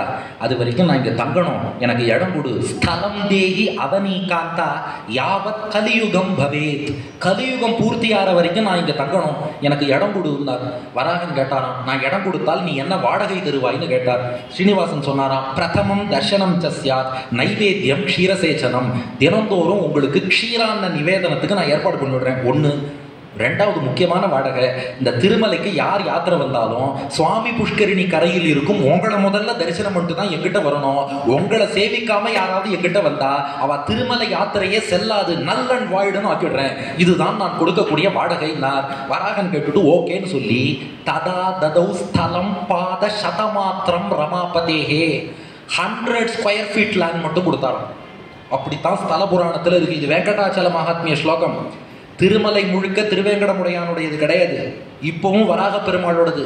அந்த ஆனந்த நிலைய விமானம் இருக்கு பாருங்க, அதுக்கு கீழே உள்ள 10க்கு 10 100 ஸ்கொயர் ஃபீட் லேண்ட் மட்டும் உனக்குன்னு கொடுத்தாராம். ஆனா நம்ம திருவேங்கடமுடையான்னு கெட்டிக்காரர், கொஞ்சம் கொடுத்தா அவர் எல்லாத்தையும் மொத்தமா எடுத்துருவார். விஸ்வாமித்திரர் ராமனுக்காக கௌசல்யா சுப்ரஜா ராமான்னு ஒரு சுப்ரபாதம் பாடினா அதுவுமே இவரோடதுன்னு ஆயிடுத்து பாருங்க. அது போல அவர் பின்னாடி மலையே வருதுன்னு ஆயிடுத்து. ஆனா இப்போதும் அந்த ரெக்கார்ட்ல என்ன இருக்குன்னா 100 ஸ்கொயர் ஃபீட் லேண்ட் மட்டும் தான் உனக்கு அப்படின்னு கொடுத்தார். இதெல்லாம் கேட்டுட்டு ரிஷிட்டியே யாரோ கேள்வி கேட்டிருக்கா. ஒரு கொஸ்டின் ஆன்சர் இங்கே கொடுக்குறார். பரஸ்பரம் வினோதேன குர்வானவ் ஏகரூபிடவ். இது என்னப்பா இது? நாராயணன் தான் வராக பெருமாள், நாராயணன் தான் ஸ்ரீனிவாச பெருமாள். வராகன்ட்ட ஸ்ரீனிவாசன் போய் இடம் கொடுன்னு கேட்கிறார், வராகனத்துக்கு வாடகை கொடுங்கிறார், இவரும் வாடகை கொடுக்கிறார். பெருமாளே ஏன்பா இப்படி டபுள் ரோல் பண்ணணும்னு கேட்டுட்டு ரிஷி பதில் சொல்றார், மோகனார்த்தம் அபக்தானாம் பக்தானாம் பக்தி சித்தையினார். ஏன் இப்படி பண்ணார்னா, ஒரு பக்கம் சில நாஸ்திகர்கள் எப்போ பார்த்தாலும் பகவானை திட்டிகிட்டே இருக்கா, அவளை மயக்கி அவளை கன்ஃபியூஸ் பண்ணி அவளுக்கு கண்டென்ட் கொடுக்கறதுக்காக இப்படி பண்ணிட்டார். அவளும் திட்டி என்னையா இது இவங்கெல்லாம் ஸ்தல புராணம்னு சொல்லிட்டு இருக்காங்க, வராகனும் நாராயணன் ஸ்ரீனிவாசனும் நாராயணன் இவரே வாங்குவாரா, இதனால தான் நான் நாங்கள் நம்புறது இல்லைன்னு சொல்லி அவன் இன்னும் குழப்புவானான். அவன் பண்ண பாப்பத்துக்கு அவனுக்கு இன்னும் கொஞ்சம் குழப்பலான்னு இப்படி பண்ணிட்டார். இன்னொரு பக்கம் பக்தானாம் பக்தி சித்தையே, உங்களை போன்ற பக்தர்கள் அனுபவிக்கும் போது நான் ஒரு ரோல்ல உங்களுக்கு தரிசனம் தருவதை விட 2 வடிவத்துல தரிசனம் கொடுத்தா பக்தர்கள் நன்னா அனுபவிப்பாளேன்னு சொல்லி ஒரு பக்கம் பக்தர்கள் தன்னை அனுபவிக்கணும், இன்னொரு பக்கம் கலங்கி போறவன் நன்னா கலங்கி போகணும். ஒரு கல்லுல 2 மாங்கான்னு தான் பகவான் இப்படி பண்ணினான்னு அதுக்கு பதிலும் சொல்லிட்டார். ததாரபிய தராகாந்தோ வகுளாம் பாக்ககாரிணி. அடுத்து வராக பெருமாள் சொன்னாராம், ஸ்ரீனிவாசா இங்க தங்கிக்கோ, ஆனால் தனியாக இருந்தால் உனக்கு கஷ்டம், உன்னை பார்த்துக்கிறதுக்கு ஒரு வளர்ப்பு தாயை நான் நியமிக்கிறேன், இவள் தான் வகுள மாளிகைன்னு இன்ட்ரடியூஸ் பண்ணார். இன்னைக்கும் திருவேங்கடமலையில மடப்பள்ளி பக்கத்தில் பார்க்கலாம், வகுள மாளிகைன்னு சன்னதி இருக்கு. இவள் உனக்கு வளர்ப்பு தாயாக இருந்து பார்த்துப்பா, உனக்கு எல்லா உபச்சாரமும் பண்ணுவாள், உனக்கு உணவு எல்லாம் ரொம்ப சுவையாக சமைத்து கொடுப்பாள். இந்த வகுள மாளிகை உனக்கு வளர்ப்பு தாயாக இருப்பாள். போஜனார்த்தம் ரமேஷஸ்ய ஷியாமாகான்னம் நிரந்தரம். இவ சமைச்சு போடுறத சாப்பிட்டு நீங்க சௌக்கியமா இரு, உன் அசைன்மெண்ட்டையும் முடிச்சுடுன்னார். இது யார்? வகுள மாளிகைன்னு ஒரு புது கேரக்டர் உள்ள வராளே, யார் அவள்னா இதுக்கு ஒரு ஃப்ளாஷ்பேக். ஃப்ளாஷ்பேக்கா அப்படின்னு இருக்கு. இது என்ன ஃப்ளாஷ்பேக்னா, கிருஷ்ணாவதாரத்தில் கண்ணபிரான் ஒரு இது பாகவதத்தில் 10வது ஸ்கந்தத்தில் ஒரு 83 84ஆம் அத்தியாயத்தில் வரும். ஒரு பெரிய சூரிய கிரகணம் வருது. அந்த சூரிய கிரகண காலத்தில் துவாரகையிலேருந்து கிருஷ்ணனும் அவனுடைய உறவினர்களும் எல்லாரும் புறப்பட்டு குருக்ஷேத்திரத்தில் போய் பித்திருக்களுக்கு தர்ப்பணம் பண்ணுறான். அந்த இடத்துக்கு நந்தகோபன் யசோதை கோபிகைகள் எல்லாரும் வர, அவளெல்லாம் கிருஷ்ணன் சந்தித்து எல்லாருக்கும் அனுகிரகம் பண்ணுறான். அப்போ யசோதை கிருஷ்ணன்ட்ட சொன்னானா, கிருஷ்ணா எத்தனை கல்யாணம் தான் பண்ணிட்டு இருக்கேன்னு கேட்டான். அவன் எல்லாம் இன்ட்ரோடியூஸ் பண்ணான். பார் 16,108 பேர் இருக்கான்னு இன்ட்ரோடியூஸ் பண்ணான். எல்லாரையும் பார்த்தா யசோதை, ஒரு கல்யாணமாவது நான் உனக்கு பேசி ஏற்பாடு பண்ணி நான் பொண்ணு பார்த்து ஓகே பண்ணி அதுக்கப்புறம் நடத்தணும்னு நினச்சேன்டா, அப்படி ஒரு கல்யாணம் கூட நடத்த முடியாமல் போயிடுத்தே, என்னடா என்னை இப்படி சோதிச்சுட்டச்சு. ஏன்னா யசோதைக்கு எத்தனையோ கிருஷ்ண லீலைகள் இவன் பண்ணி காமிச்சாலும் எல்லாமாவும் என்ன ஆசைப்படுவா, நான் பார்த்து ஒரு கல்யாணம் உனக்கு பண்ணி வைக்கணும். கல்யாணம் பார்த்தா போதாது, அந்த கல்யாணத்தை நான் பார்த்து வித்தியாசம் இருக்கு. கல்யாணத்தை பார்க்கறது வேற, அது இன்னைக்கு எல்லாரும் பார்க்கறா. நான் பொண்ணு பார்த்து கல்யாணம் பண்ணி வைக்கணும், அந்த மாதிரி வேணும். சொல்றா இல்லையா, 10 பொருத்தம் பார்த்து 9 கிரகங்களை சேர்த்து 8 திசைகளுக்கும் பத்திரிக்கை கொடுத்து 7 ஜென்மத்துக்கும் உறவு நிலைக்கிற மாதிரி வந்தவாளுக்கெல்லாம் அறுசுவை விருந்தளித்து பஞ்சபூதங்களை சாட்சியா அக்னியில வச்சு 4 வேதங்கள் ஓதி 3 முடிச்சு போட்டு 2 மனசை ஒன்றாக ஆக்குவதுதான் திருமணம். இதை 5லேருந்து கவனிச்சவாளுக்காக மறுபடியும் சொல்லிடுறேன். 10 பொருத்தம் பார்த்து 9 கிரகங்களை சேர்த்து 8 திசைகளுக்கும் பத்திரிக்கை கொடுத்து 7 ஜென்மத்துக்கும் உறவு நிலைக்கிற மாதிரி அறுசுவை விருந்தளித்து பஞ்சபூதங்களை சாட்சியா அக்னியில வச்சு 4 வேதங்கள் ஓதி 3 முடிச்சு போட்டு 2 மனசை ஒன்றாக ஆக்குவதுதான் திருமணம். அதை நான் பார்த்து நடத்தி வைக்கணும்னு எனக்கு ஆசை. அதனால கிருஷ்ணன்ட்ட கேட்டானா, என்ன கிருஷ்ணா இப்படி ஏமாத்திட்டியேன்னா? கிருஷ்ணன் சொன்னான், அம்மா நீ ஒன்றும் கவலைப்படாத, அடுத்த அவதாரத்தில் ஒரு கல்யாணம் நீ ஏற்பாடு பண்ணி நடத்து, அந்த ஒரு கல்யாணமே 16,108 கல்யாணத்துக்கு நிகராக இருக்கும். அப்படிப்பட்ட ஒரு கல்யாணத்தை நடத்தி வைக்கும் ரோலை உங்ககிட்ட கொடுத்துடுறேன்னு சொல்லியிருந்தான். அந்த யசோதை தான் இப்போது வளர்ப்பு தாய் வகுள மாளிகையாக வந்திருக்கிறாள். இவ பார்த்து ஸ்ரீனிவாச கல்யாணம் நடத்தணும். இந்த ஸ்ரீனிவாசன் மட்டும் பாருங்க, முன் அவதாரத்தில் எதெல்லாம் விட்ட குறை தொட்ட குறைன்னு இருக்கோ அது எல்லாத்தையும் அவர் பூர்த்தி பண்ணிட்டே வரார். அதனால தான் அவரை குறை ஒன்றும் இல்லாத கோவிந்தன், குறை ஒன்றும் இல்லை மறைமூர்த்தி கண்ணா, அதை பாடினாதான் கச்சேரிக்கே குறை இல்லாமல் இருக்குங்கிறா. அந்த பாட்டு இல்லைன்னா கச்சேரிக்கே குறைன்றா. ஏன்னா இந்த ஸ்ரீனிவாசன் தான் அந்த குறைகள் எல்லாத்தையும் நிவர்த்தி பண்ணிட்டே வரார். எங்கெங்கெல்லாம் விட்ட குறை தொட்ட குறை இருக்கோ எல்லாத்துக்கும் ஒரு ஃபுல் ஸ்டாப் இங்கே வச்சுருவார். இப்போ அந்த யசோதை வகுள மாளிகையாக வந்து இவருக்கு எல்லாம் பண்ணிட்டு இருக்கா, பணிவிடை பண்ணிட்டு இருக்கா, சமைச்சு போடுறா, எல்லாம் ஆறுது. இந்த ஸ்ரீனிவாசன் இங்கிருந்து தினந்தோறும் வேட்டைக்கு போவாராம். இதுக்கு பத்மாவதி எப்படியாவது சந்திக்கணுமே. இந்த வேட்டைக்கு போகும்போது எப்படி போவார்னா, இது ஸ்தல புராணத்தில் ஒரு ஸ்லோகம் இருக்கு. நீங்கள் ஸ்ரீனிவாச கல்யாணம் நீங்கள் எல்லாரும் நிறைய கேட்டிருப்பேன். ஆனால் நம்ம சொல்றது மூல ஸ்லோகங்கிறதுனால நிறைய இன்ட்ரெஸ்டிங் ஃபேக்ட்ஸ் உங்களுக்கு அப்பப்போ வந்துட்டே இருக்கும். அந்த பல இன்ட்ரெஸ்டிங் ஃபேக்ட்ஸ்ல இது ஒன்று. கபரீகிருத கேசேஷு ரக்த வஸ்திரம் சுவேஷ்டியச்சா. இந்த ஸ்ரீனிவாசன் வந்து வேட்டைக்கு போகும்போது வெள்ளை வேஷ்டி அணிஞ்சு பாருங்க, தலையில சகப்பு கலர் தலைப்பாகை சகப்பு டர்பன் அணிஞ்சிட்டு போவாங்க. எதுக்கு சகப்பு டர்பனோட போனோம்? சகப்பு டர்பன் யார் அணிஞ்சுப்பா? சகப்பு முண்டாசு. எங்கள் ஸ்ரீபாஷியாதி ஆச்சாரியன் டாக்டர் சிவே கருணாகராச்சார் சுவாமி ரொம்ப ரசித்து சாதிப்பார். இன்னைக்கு சகப்பு டர்பன் யார் அணிஞ்சுக்கிறான்னா போர்ட்டர். ரயில்வேல உள்ள போர்ட்டர் இருக்காளே அவ தான் சகப்பு கலர் துண்டு தலையில் அணிஞ்சுக்கிறான். இவர் ஏன் அணிஞ்சுட்டார்னா ஸ்ரீனிவாசன் தான் யூனிவர்சல் போர்ட்டரான். உங்களுக்கு என்னென்ன பாரங்கள் இருக்கோ மொத்தமா தூக்கி என் தலையில வச்சிருக்கோம், நான் பாத்துக்கிறேன். ட்ரெயின்லேருந்து இறங்கின வேகத்துக்கு போர்ட்டர் தலையில லக்கேஜை கொடுத்துட்டு நாம பாட்டுக்கு கை வீசிட்டு போற மாதிரி லோகத்துல உங்களுக்கு என்னென்ன பாரமெல்லாம் இருக்கோ என் தலையில வச்சிருக்கோ, நான் பாத்துக்கிறேன்னு சிம்பாலிக்கா உணர்த்த சகப்பு கலர் டர்பன் கட்டிட்டு வெள்ளை குதிரையில் ஏறி வேட்டைக்கு சென்று கொண்டிருக்கிறான் தினந்தோறும் ஸ்ரீனிவாசன். இது ஒரு பக்கம் நடக்கிறது. அந்த பக்கம் பத்மாவதி ஆகாசராஜனுக்கு வளர்ப்பு மகளாக தோன்றினவள் நாளொரு மேனி பொழுதொரு வண்ணமுமாக வளர்ந்து வருகிறாள். ஒரு நாள் அந்த பத்மாவதி திருமண பருவத்தில் இருக்கும் பத்மாவதி தன் தோழிகளோடு தோட்டத்துல புஷ்பங்களை பறித்து விளையாடின்றதாளாம். அப்போ அந்த தோட்டத்துக்கு ஒரு முதியவர் வேஷத்துல நாரத முனிவர் வந்தாராம். வந்து இந்த பெண்களை எல்லாம் சந்தித்தாராம். இவ பார்த்தா, யாரப்பா நீ முதியவன், இந்த மாதிரி தள்ளாடுற வயசுல அதுவும் பார்த்தா வாயெல்லாம் பல்லெல்லாம் கீழே விழுந்திருக்கு, கையெல்லாம் நடுக்கிறது பார்க்கின்சன்ஸ் மாதிரி, என்னப்பா இது சின்ன இளவரசிகள் தோழிகள்லாம் விளையாடுற இடத்துல தோட்டத்துல உனக்கு என்ன வேலைன்னா? அந்த முதியவர் வந்தவர் யாரு? நாரதர். முதியவர் சொன்னார், நான் உங்க குலகுரு, நான் ஜோதிட கலையில் வல்லவன், உங்களுக்கு ஜோசியம் சொல்றதுக்காக வந்திருக்கேன். நம்ம இளவரசி இருக்காளோ இல்லையோ, இவளுக்கு எப்பேற்பட்ட கணவன் அமைவான் என்று ஜோசியம் பார்த்து சொல்றதுக்காக வந்திருக்கேன். அப்ப அவ பார்த்தா, யாராவது வயசானவன்ட்ட போய் ஜோசியம் பார்ப்பாளான்னா? ஏன்னா ஒரு பழமொழி இருக்கான், பால ஜோசியம் விருத்த வைத்தியம். பால ஜோசியம் விருத்த வைத்தியம் அப்படின்னா என்ன? மேல வரணுமா?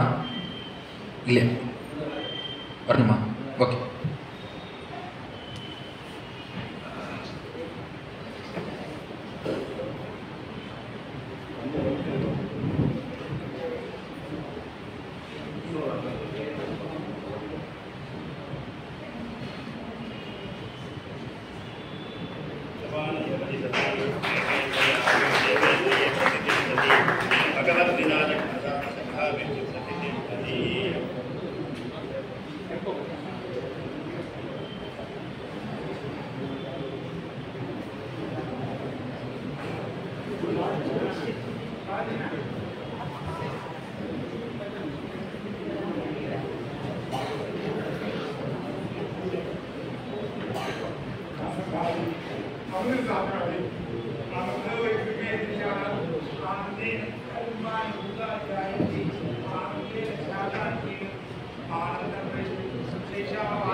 धन्योस्मि अनुगृहीतोस्मि.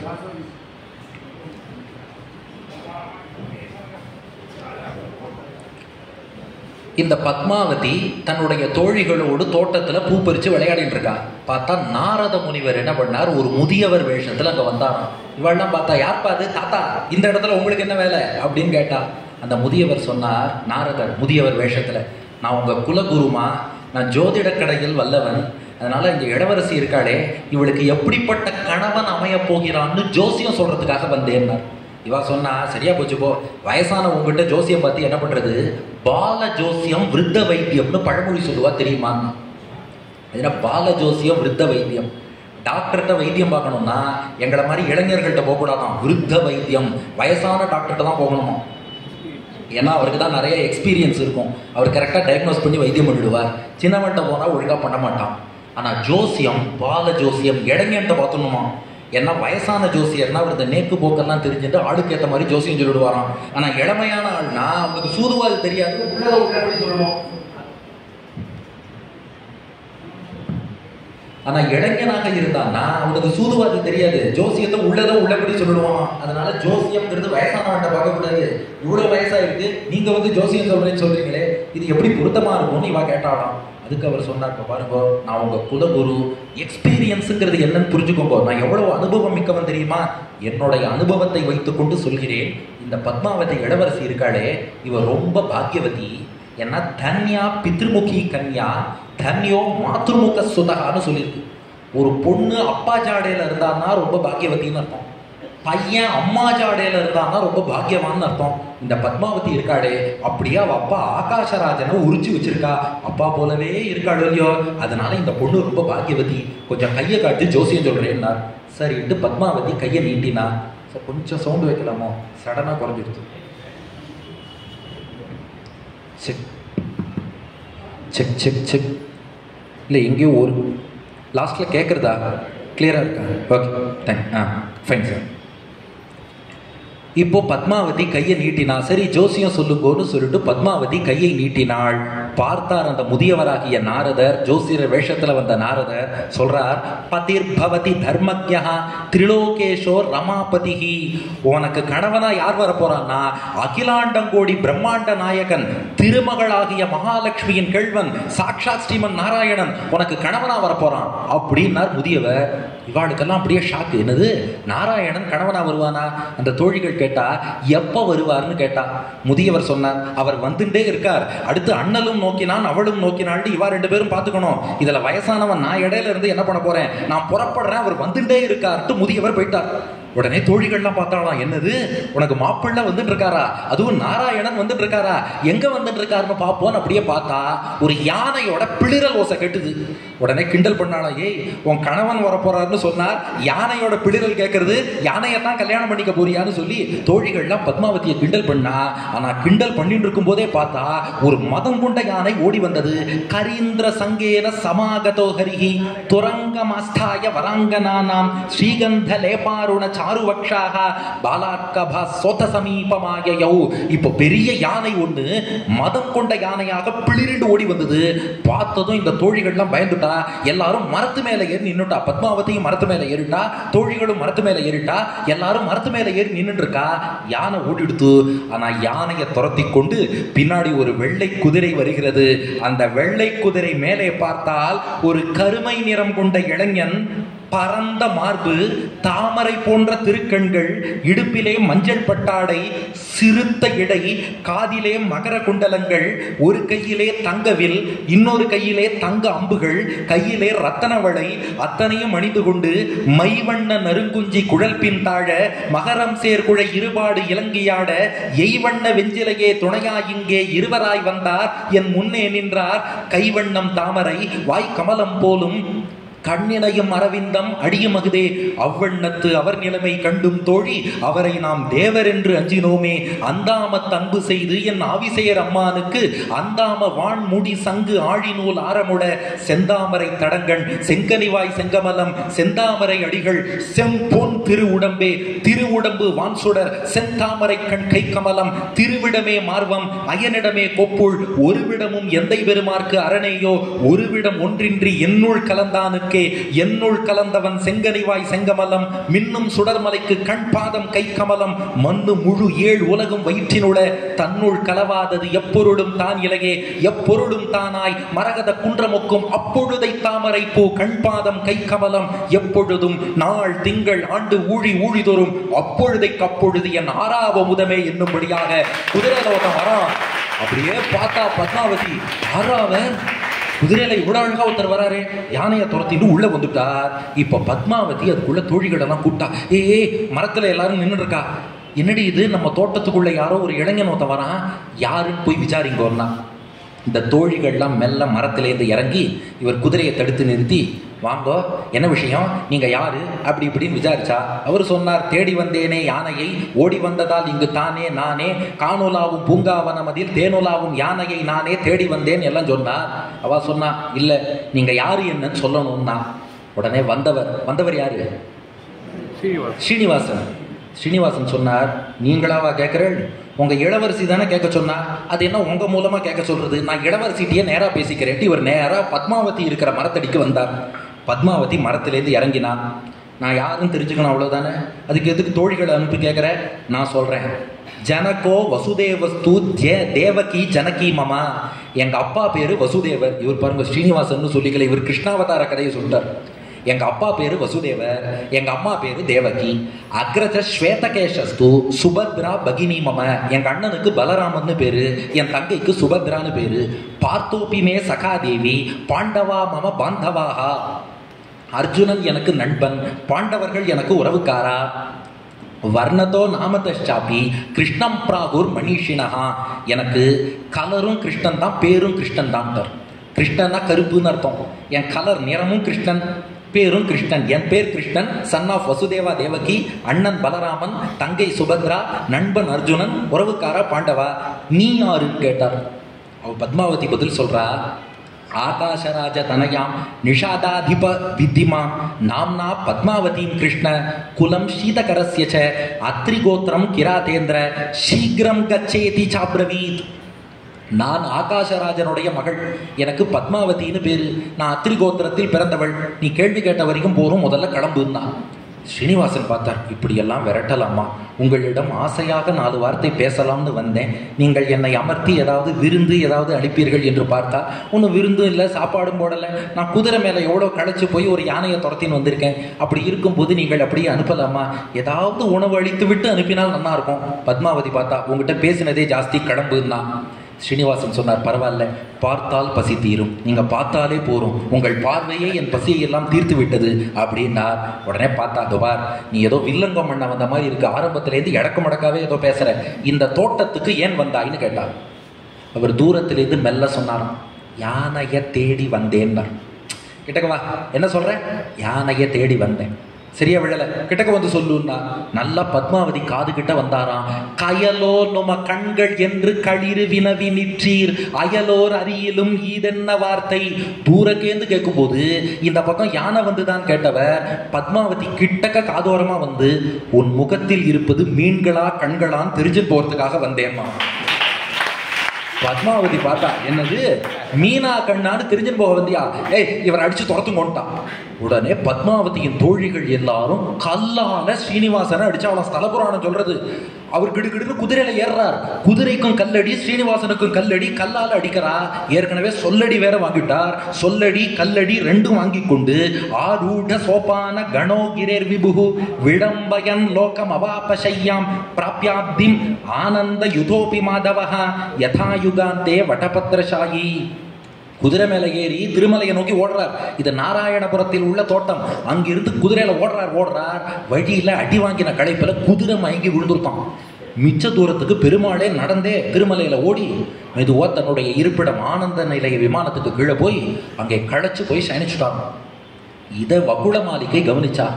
ஸ்ரீனிவாசாங்கிற பதிலே இல்லை, அப்படியே ஏதோ மயக்கம் போட்டு கிடக்கிற மாதிரி கிடக்கார். வகுள மாளிகை கேட்டாலும், என்னடா இது, இவர் எப்போதும் இப்படி படுத்துக்க மாட்டாரே, பகல் நேரத்தில் இவர் தூங்கியே நான் பார்த்தது இல்லையே. ஸ்ரீனிவாசனை இப்போ ராத்திரிலேயே யாரும் தூங்க விடுறது இல்லை, எப்போதும் அவருக்கு தரிசனம் இருந்துட்டே தான் இருக்கு. பத்மாவதி இப்போ வகுள மாளிகை பார்த்துட்டு, என்னடா இது, இவர் தூங்கின்னு இருக்காரு, பகல்ல எப்போதும் தூங்க மாட்டாரு, என்ன பிரச்சனையோ தெரியலையேன்னு சொல்லி முதல் சுப்பிரபாதம் வகுள மாளிகை பாடுறான். நமக்கு வெங்கடேஷ சுப்பிரபாதம் முதல்ல கௌசல்யா சுப்ரஜாராமன் ஒரு ஸ்லோகம், அது வால்மீகி ராமாயண ஸ்லோகம். அதுக்கு அடுத்து மெயின் சுப்பிரபாதம் எங்க ஆரம்பிக்கிறது? உத்திஷ்ட உத்திஷ்ட கோவிந்த உத்திஷ்ட கருடத்வஜ உத்திஷ்ட கமலாகாந்தா திரைலோக்கியம் மங்களம் குரு. அதுக்கு பேஸ் எங்க தெரியுமா இருக்கு? வெங்கடாச்சல மகாத்மியத்துல வகுள மாளிகை ஸ்ரீனிவாசன் எழுப்புறா. உத்திஷ்ட உத்திஷ்ட கோவிந்தா கிம் சேஷே புருஷோத்தமா நகதாபி திவாஸ்வாப்சிஹி நாகார்ஷி ரோதனம் ஹரே. நீ பகல்ல தூங்கவே மாட்டியே, உத்திஷ்ட உத்திஷ்ட கோவிந்தான்னு எழுப்பினான். என்ன, ஏன் இப்படி களைச்சு போயிட்ட, ஏன் தூங்குற? அப்போ ஸ்ரீனிவாசன் சொன்னாராம், அதை ஏன் கேட்குற? வேட்டைக்கு போனேன், நாராயணபுரத்தில் இளவரசியோட தோட்டம், அங்கே ஒரு யானையை துரத்தின்னு போனேன். ஆனால் வேட்டையுள்ளம் வலை விரித்து வேங்கை வருமென நின்றது, வேங்கைக்காக விரித்த வலையில் வெள்ளித்தலைமான் விழுந்ததும்பா. நான் ஏதோ யானையை தேடிட்டு போனேன், ஆனால் போன இடத்துல பத்மாவதின்னு இளவரசியை பார்த்தேன். ரொம்ப பேரழகியாக இருந்தா. அப்படியே கண்ணோட கண்ணு அவளை பார்த்தேன், அழகில் மயங்கிட்டேன். அந்த கண்ணை பார்த்த அந்த ஒரு ஜோரில் கிட்டக்க போய், உன் முகத்தில் இருப்பது மீன்களா கண்களான்னு காதோரமாக கேள்வி கேட்டுட்டேன். எல்லாரையும் நான் அடித்து துரத்தி அனுப்பிட்டா. அந்த பத்மாவதி இல்லாமல் என்னால் வாழ முடியாது. எப்படியாவது அந்த பத்மாவதியை நான் கல்யாணம் பண்ணிக்கணும். ஆனா என்னால் அது முடியுமான்னு தெரியல. வகுளமாலிகா, அம்மா நீதான் பார்த்து கல்யாணத்தை நடத்தி வைக்கணும்னா வகுளமாலிகை சொன்னானா, அவ்வளவுதானே, நான் பார்த்து நடத்தி வைக்கிறேன், இது என்ன பெரிய விஷயம், உனக்காக இது பண்ண மாட்டேனா? இப்போதே போகிறேன், பத்மாவதியின் தாய் ராணி தரணி தேவியை சந்திக்கிறேன், கல்யாணத்தை பேசி முடிச்சுட்டு வரேன், நீ ஒன்னும் கவலைப்படாதுன்னு பெருமிதத்தோடு வகுளமாலிகை போனாலாம். இதுக்காகத்தான் இவர் கல்லடியும் சொல்லடியும் வாங்கினார். ரகசியம் புரிஞ்சுதா? யசோதை என்ன ஆசைப்பட்டா, நாம் பார்த்து அந்த கல்யாணத்தை நடத்தி வைக்கணும். பகவான் எவ்வளவு தூரம் கருணை மிக்கவன்னா, தன் பக்தன் ஒரு விஷயத்தை ஆசைப்பட்டுட்டான்னா அதுக்காக தான் தன்னை தாழ விட்டு கொண்டு கூட அந்த பக்தனின் ஆசையை நிறைவேற்றி கொடுத்துருவானா. இவர் நினைச்சா பத்மாவதியை பார்த்த போதே அங்கேயே திருக்கல்யாணம் பண்ணிட்டு வந்திருக்க முடியும். ஏன் பண்ணலைன்னா, யசோதை வகுளமாலிகை ஆசைப்பட்டிருக்கா. அதனால தான் ஏதோ கையால் ஆகாதவன் போல நான் போய் ட்ரை பண்ணி பார்த்துட்டேன், கல்லடி தான் விழுறது, நீ பார்த்து நடத்தி கொடுத்தாதான் உண்டுன்னு சொல்லவும் இப்ப வகுளமாலிகையான யசோதைக்கு திருப்தி. ஆகா, நாம பார்த்து கல்யாணத்தை நடத்தணும்னு தான் ஆசைப்பட்டோம், இப்ப திருப்தியா சொன்னால, நீ ஒன்னும் கவலைப்படாத, நான் போறேன்டா. அப்ப பக்தனுக்காக தன்னை எவ்வளவு தூரம் பகவான் தாழ விட்டுக் கொள்கிறான் என்பதை இதிலிருந்து நாம் புரிந்து கொள்கிறோம். அதுதான் ஆண்டாள் நாச்சியார் கூடாரை வெல்லும் சீர் கோவிந்தான். கூடாரை வெல்லும் சீர் கோவிந்தான்னா என்ன அர்த்தம்னா, கூடுவோரிடம் தோற்கும் கோவிந்தான்னு அர்த்தமா. கூடாருங்கிற எதிரிகளை ஜெயிப்பதுனாலே கூடி வரும் பக்தர்கள்ட்ட தோக்கறான்னு அர்த்தம். ஒரு இடத்துல உபன்யாசம் மட்டும் கீழே இறங்கினேன், நான் எப்போதும் கேட்க மாட்டேன், தெரியாம ஒரு நாள் கேட்டேன், சார் உபன்யாசம் எப்படி இருக்குன்னு. அவர் சொன்னார், உன் கையில உள்ள தோடா நன்னா இருந்தது, நீ போட்டிருந்த சால்வை நன்னா இருந்தது, வேட்டியில ஜரிகை நன்னா இருந்ததுன்னு. நான் கேட்டது உபன்யாசம் எப்படி இருக்குன்னு. தோடா சால்வை ஜரிகை நன்னா இருக்குன்னா என்ன அர்த்தம்? அதெல்லாம் நன்னா இருக்கு, உபன்யாசம் நன்னா இல்லைன்னு அர்த்தம். அது நாமளே புரிஞ்சுக்கணும். அதுபோல இந்த இடத்துல கூடாரை வெல்லும் சீர் கோவிந்தா, எதிரிகளை ஜெயிக்கிறான்னா என்ன அர்த்தம்னா, பக்தன்னு சொல்லி அன்போடு ஒருத்தன் வந்துட்டான்னா அவனுக்காக தோற்று போவான். இங்க யசோதைக்காக கண்ணன் தோற்ற இடம், வகுளமாலிக்காக ஸ்ரீனிவாசன் தோற்றான், நீ இல்லைன்னா இந்த கல்யாணம் நடக்காதுன்ட்டான். நான் போறேன்னு அவ புறப்பட்டு போறான். இது மலையில நடக்கிறது. ஆனா இங்க கீழே நாராயணபுரத்துல பத்மாவதி ஸ்ரீனிவாசனை கண்ணோட கண் ஒரு நொடி பார்த்தா இல்லையா, அண்ணலும் நோக்கினான் அவளும் நோக்கினாள்னு. பார்த்ததும் தான் பத்மாவதி யோசிச்சானா, எங்கேயோ பார்த்த ஞாபகம், இவரை நான் எங்கேயோ பார்த்திருக்கேனே, இவரை நான் எங்கேயோ பார்த்திருக்கேனே. எங்க பார்த்திருக்கா? ராமாவதாரத்துல பார்த்திருக்கா. மாயா சீதையா வந்தவள் தானே இந்த பத்மாவதி. ஓ, இவர் ராமனாச்சே, நான் இவளுக்கு பழைய ஜென்மம் எல்லாம் ஞாபகம் வந்துடுது. இதுவரை பத்மாவதிக்கு முன் ஜென்ம நினைவு இல்லை. பெருமாள் எப்போ கண்ணோட கண் பார்த்தாரோ அவர் யாருன்னு புரிஞ்சு போச்சு, தான் யாருங்கிறதும் புரிஞ்சு போச்சு. இப்ப பத்மாவதிக்கு பெருமாள் மீது மீண்டும் காதல் பொங்கி வந்தது. அந்த காதல் பொங்கி வந்ததாலே விரக தாபம் அவளை வாற்றத் தொடங்கியது. விரகம்னா தலைவனை பிரிந்து தலைவி அனுபவிக்கும் துயரம். அந்த விரக தாபத்துல தவிக்கிறா.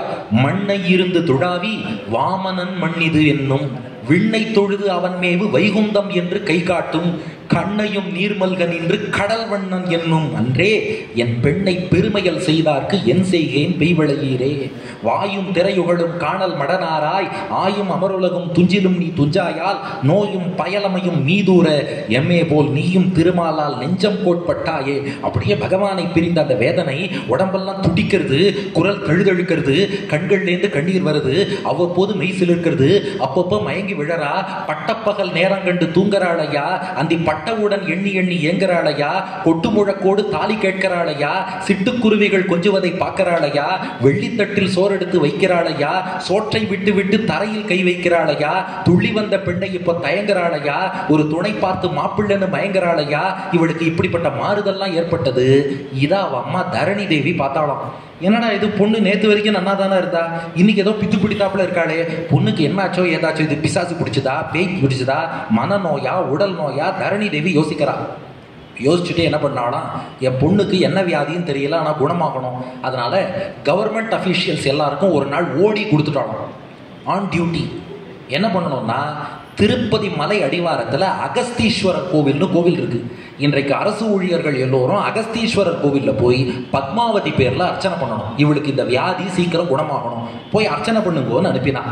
அதனால அன்றைக்கு மட்டும் எல்லாரும் ஆன் டியூட்டி ஓடின்னு போட்டுட்டு அரண்மனையில் பணியாற்றக்கூடிய அந்த ராணியின் தோழிகள், இளவரசியின் தோழிகள் எல்லாரும் அகஸ்தீஸ்வரர் கோவிலில் போய் பத்மாவதி பேரில் அர்ச்சனை பண்ணிட்டு வெளியில வரா.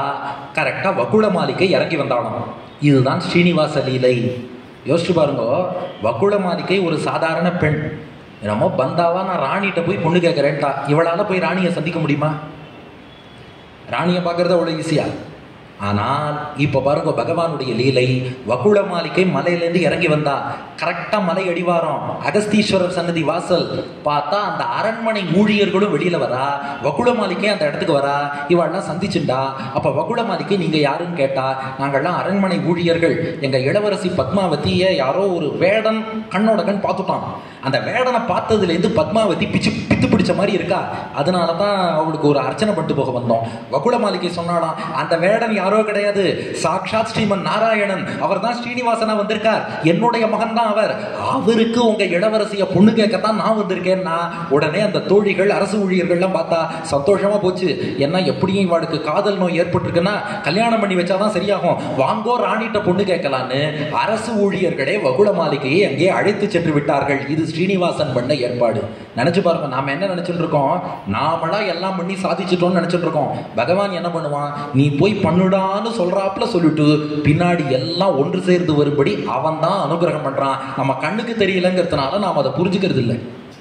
வகுள மாளிகையை அரசு ஊழியர் பெண்கள் இவா சந்திச்சானா இது பெருமாள் சங்கல்பம் இல்லாம நடக்காது. வாங்கோன்னு அழிச்சுட்டு போயிட்டா. அதுக்குள்ள ஸ்ரீனிவாசன் இன்னொரு லீலை பண்ணோம். அடுத்த ஸ்ரீனிவாச லீலை. வகுள மாளிகை அங்கே போய் பேசி என்ன தருந்தாலும் அந்த பேச்சு ஒர்க் ஆகுமான்னு தெரியாது. அதனால நாமே முன்னாடி போய் கொஞ்சம் காதில் ஒரு மேட்டரை போட்டு வச்சுட்டு வந்துட்டோம்னா வகுள மாளிகைக்கு வேலை ஈஸியாகும். அதனால ஸ்ரீனிவாசன் இன்னொரு வடிவம் எடுத்தான். ஸ்வயம் ஸ்ரீ வெங்கடாதீஷா புல்கசி ரூபம் ஆயயோ. புல்கசின்னா குரத்தின்னு அர்த்தம். ஸ்ரீனிவாசன் ஒரு குரத்தியாக வடிவம் கொண்டானான். சீரவஸ்திரம் ததோ பத்வா சிதகஞ்சுக ரஞ்சிதா பிரம்மாணம் ச சிசும் கிருத்வா எட்டிம் கிருத்வா மகேஸ்வரம். இப்போ குரத்தியாக அந்த மேக்கப் எல்லாம் போட்டு விட்டார் ஸ்ரீனிவாசன். குரத்தின்னா ஒரு குழந்தை ஒன்று கையில் இருக்கணும். குழந்தையோட வந்தாதான் குரத்தின்னு ஒத்துப்பா. பிரம்மாவையே குழந்தையாக்கிட்டாராம். குரத்தின்னா குறி சொல்றதுக்கு கையில குச்சி இருக்கணும். அந்த குச்சி நன்னா டான்ஸ் ஆடணும். நடராஜர் சிவபெருமான் அவரையே கையில குச்சி ஆக்கிட்டாராம். பிரம்மாவை குழந்தையாக்கி சிவபெருமானை கையில் கோலாக்கி இந்த குரத்திக்கு ஏதாவது பேர் வைக்கணுமே. என்ன பேர் வைக்கலாம்? தர்மதேவின்னு பேர். எங்கேருந்து வரேன்னு கேட்பா. பத்ரிநாத்லேருந்து வரேன்னு சொல்லிடுவோம்.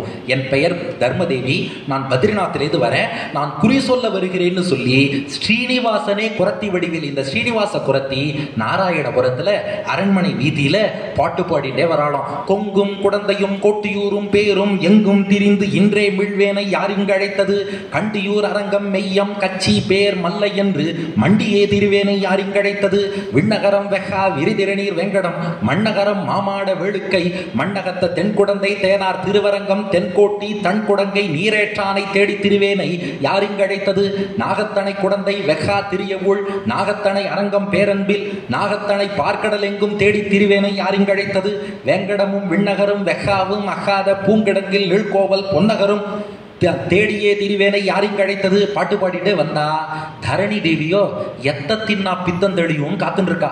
அரசு ஊழியர்கள்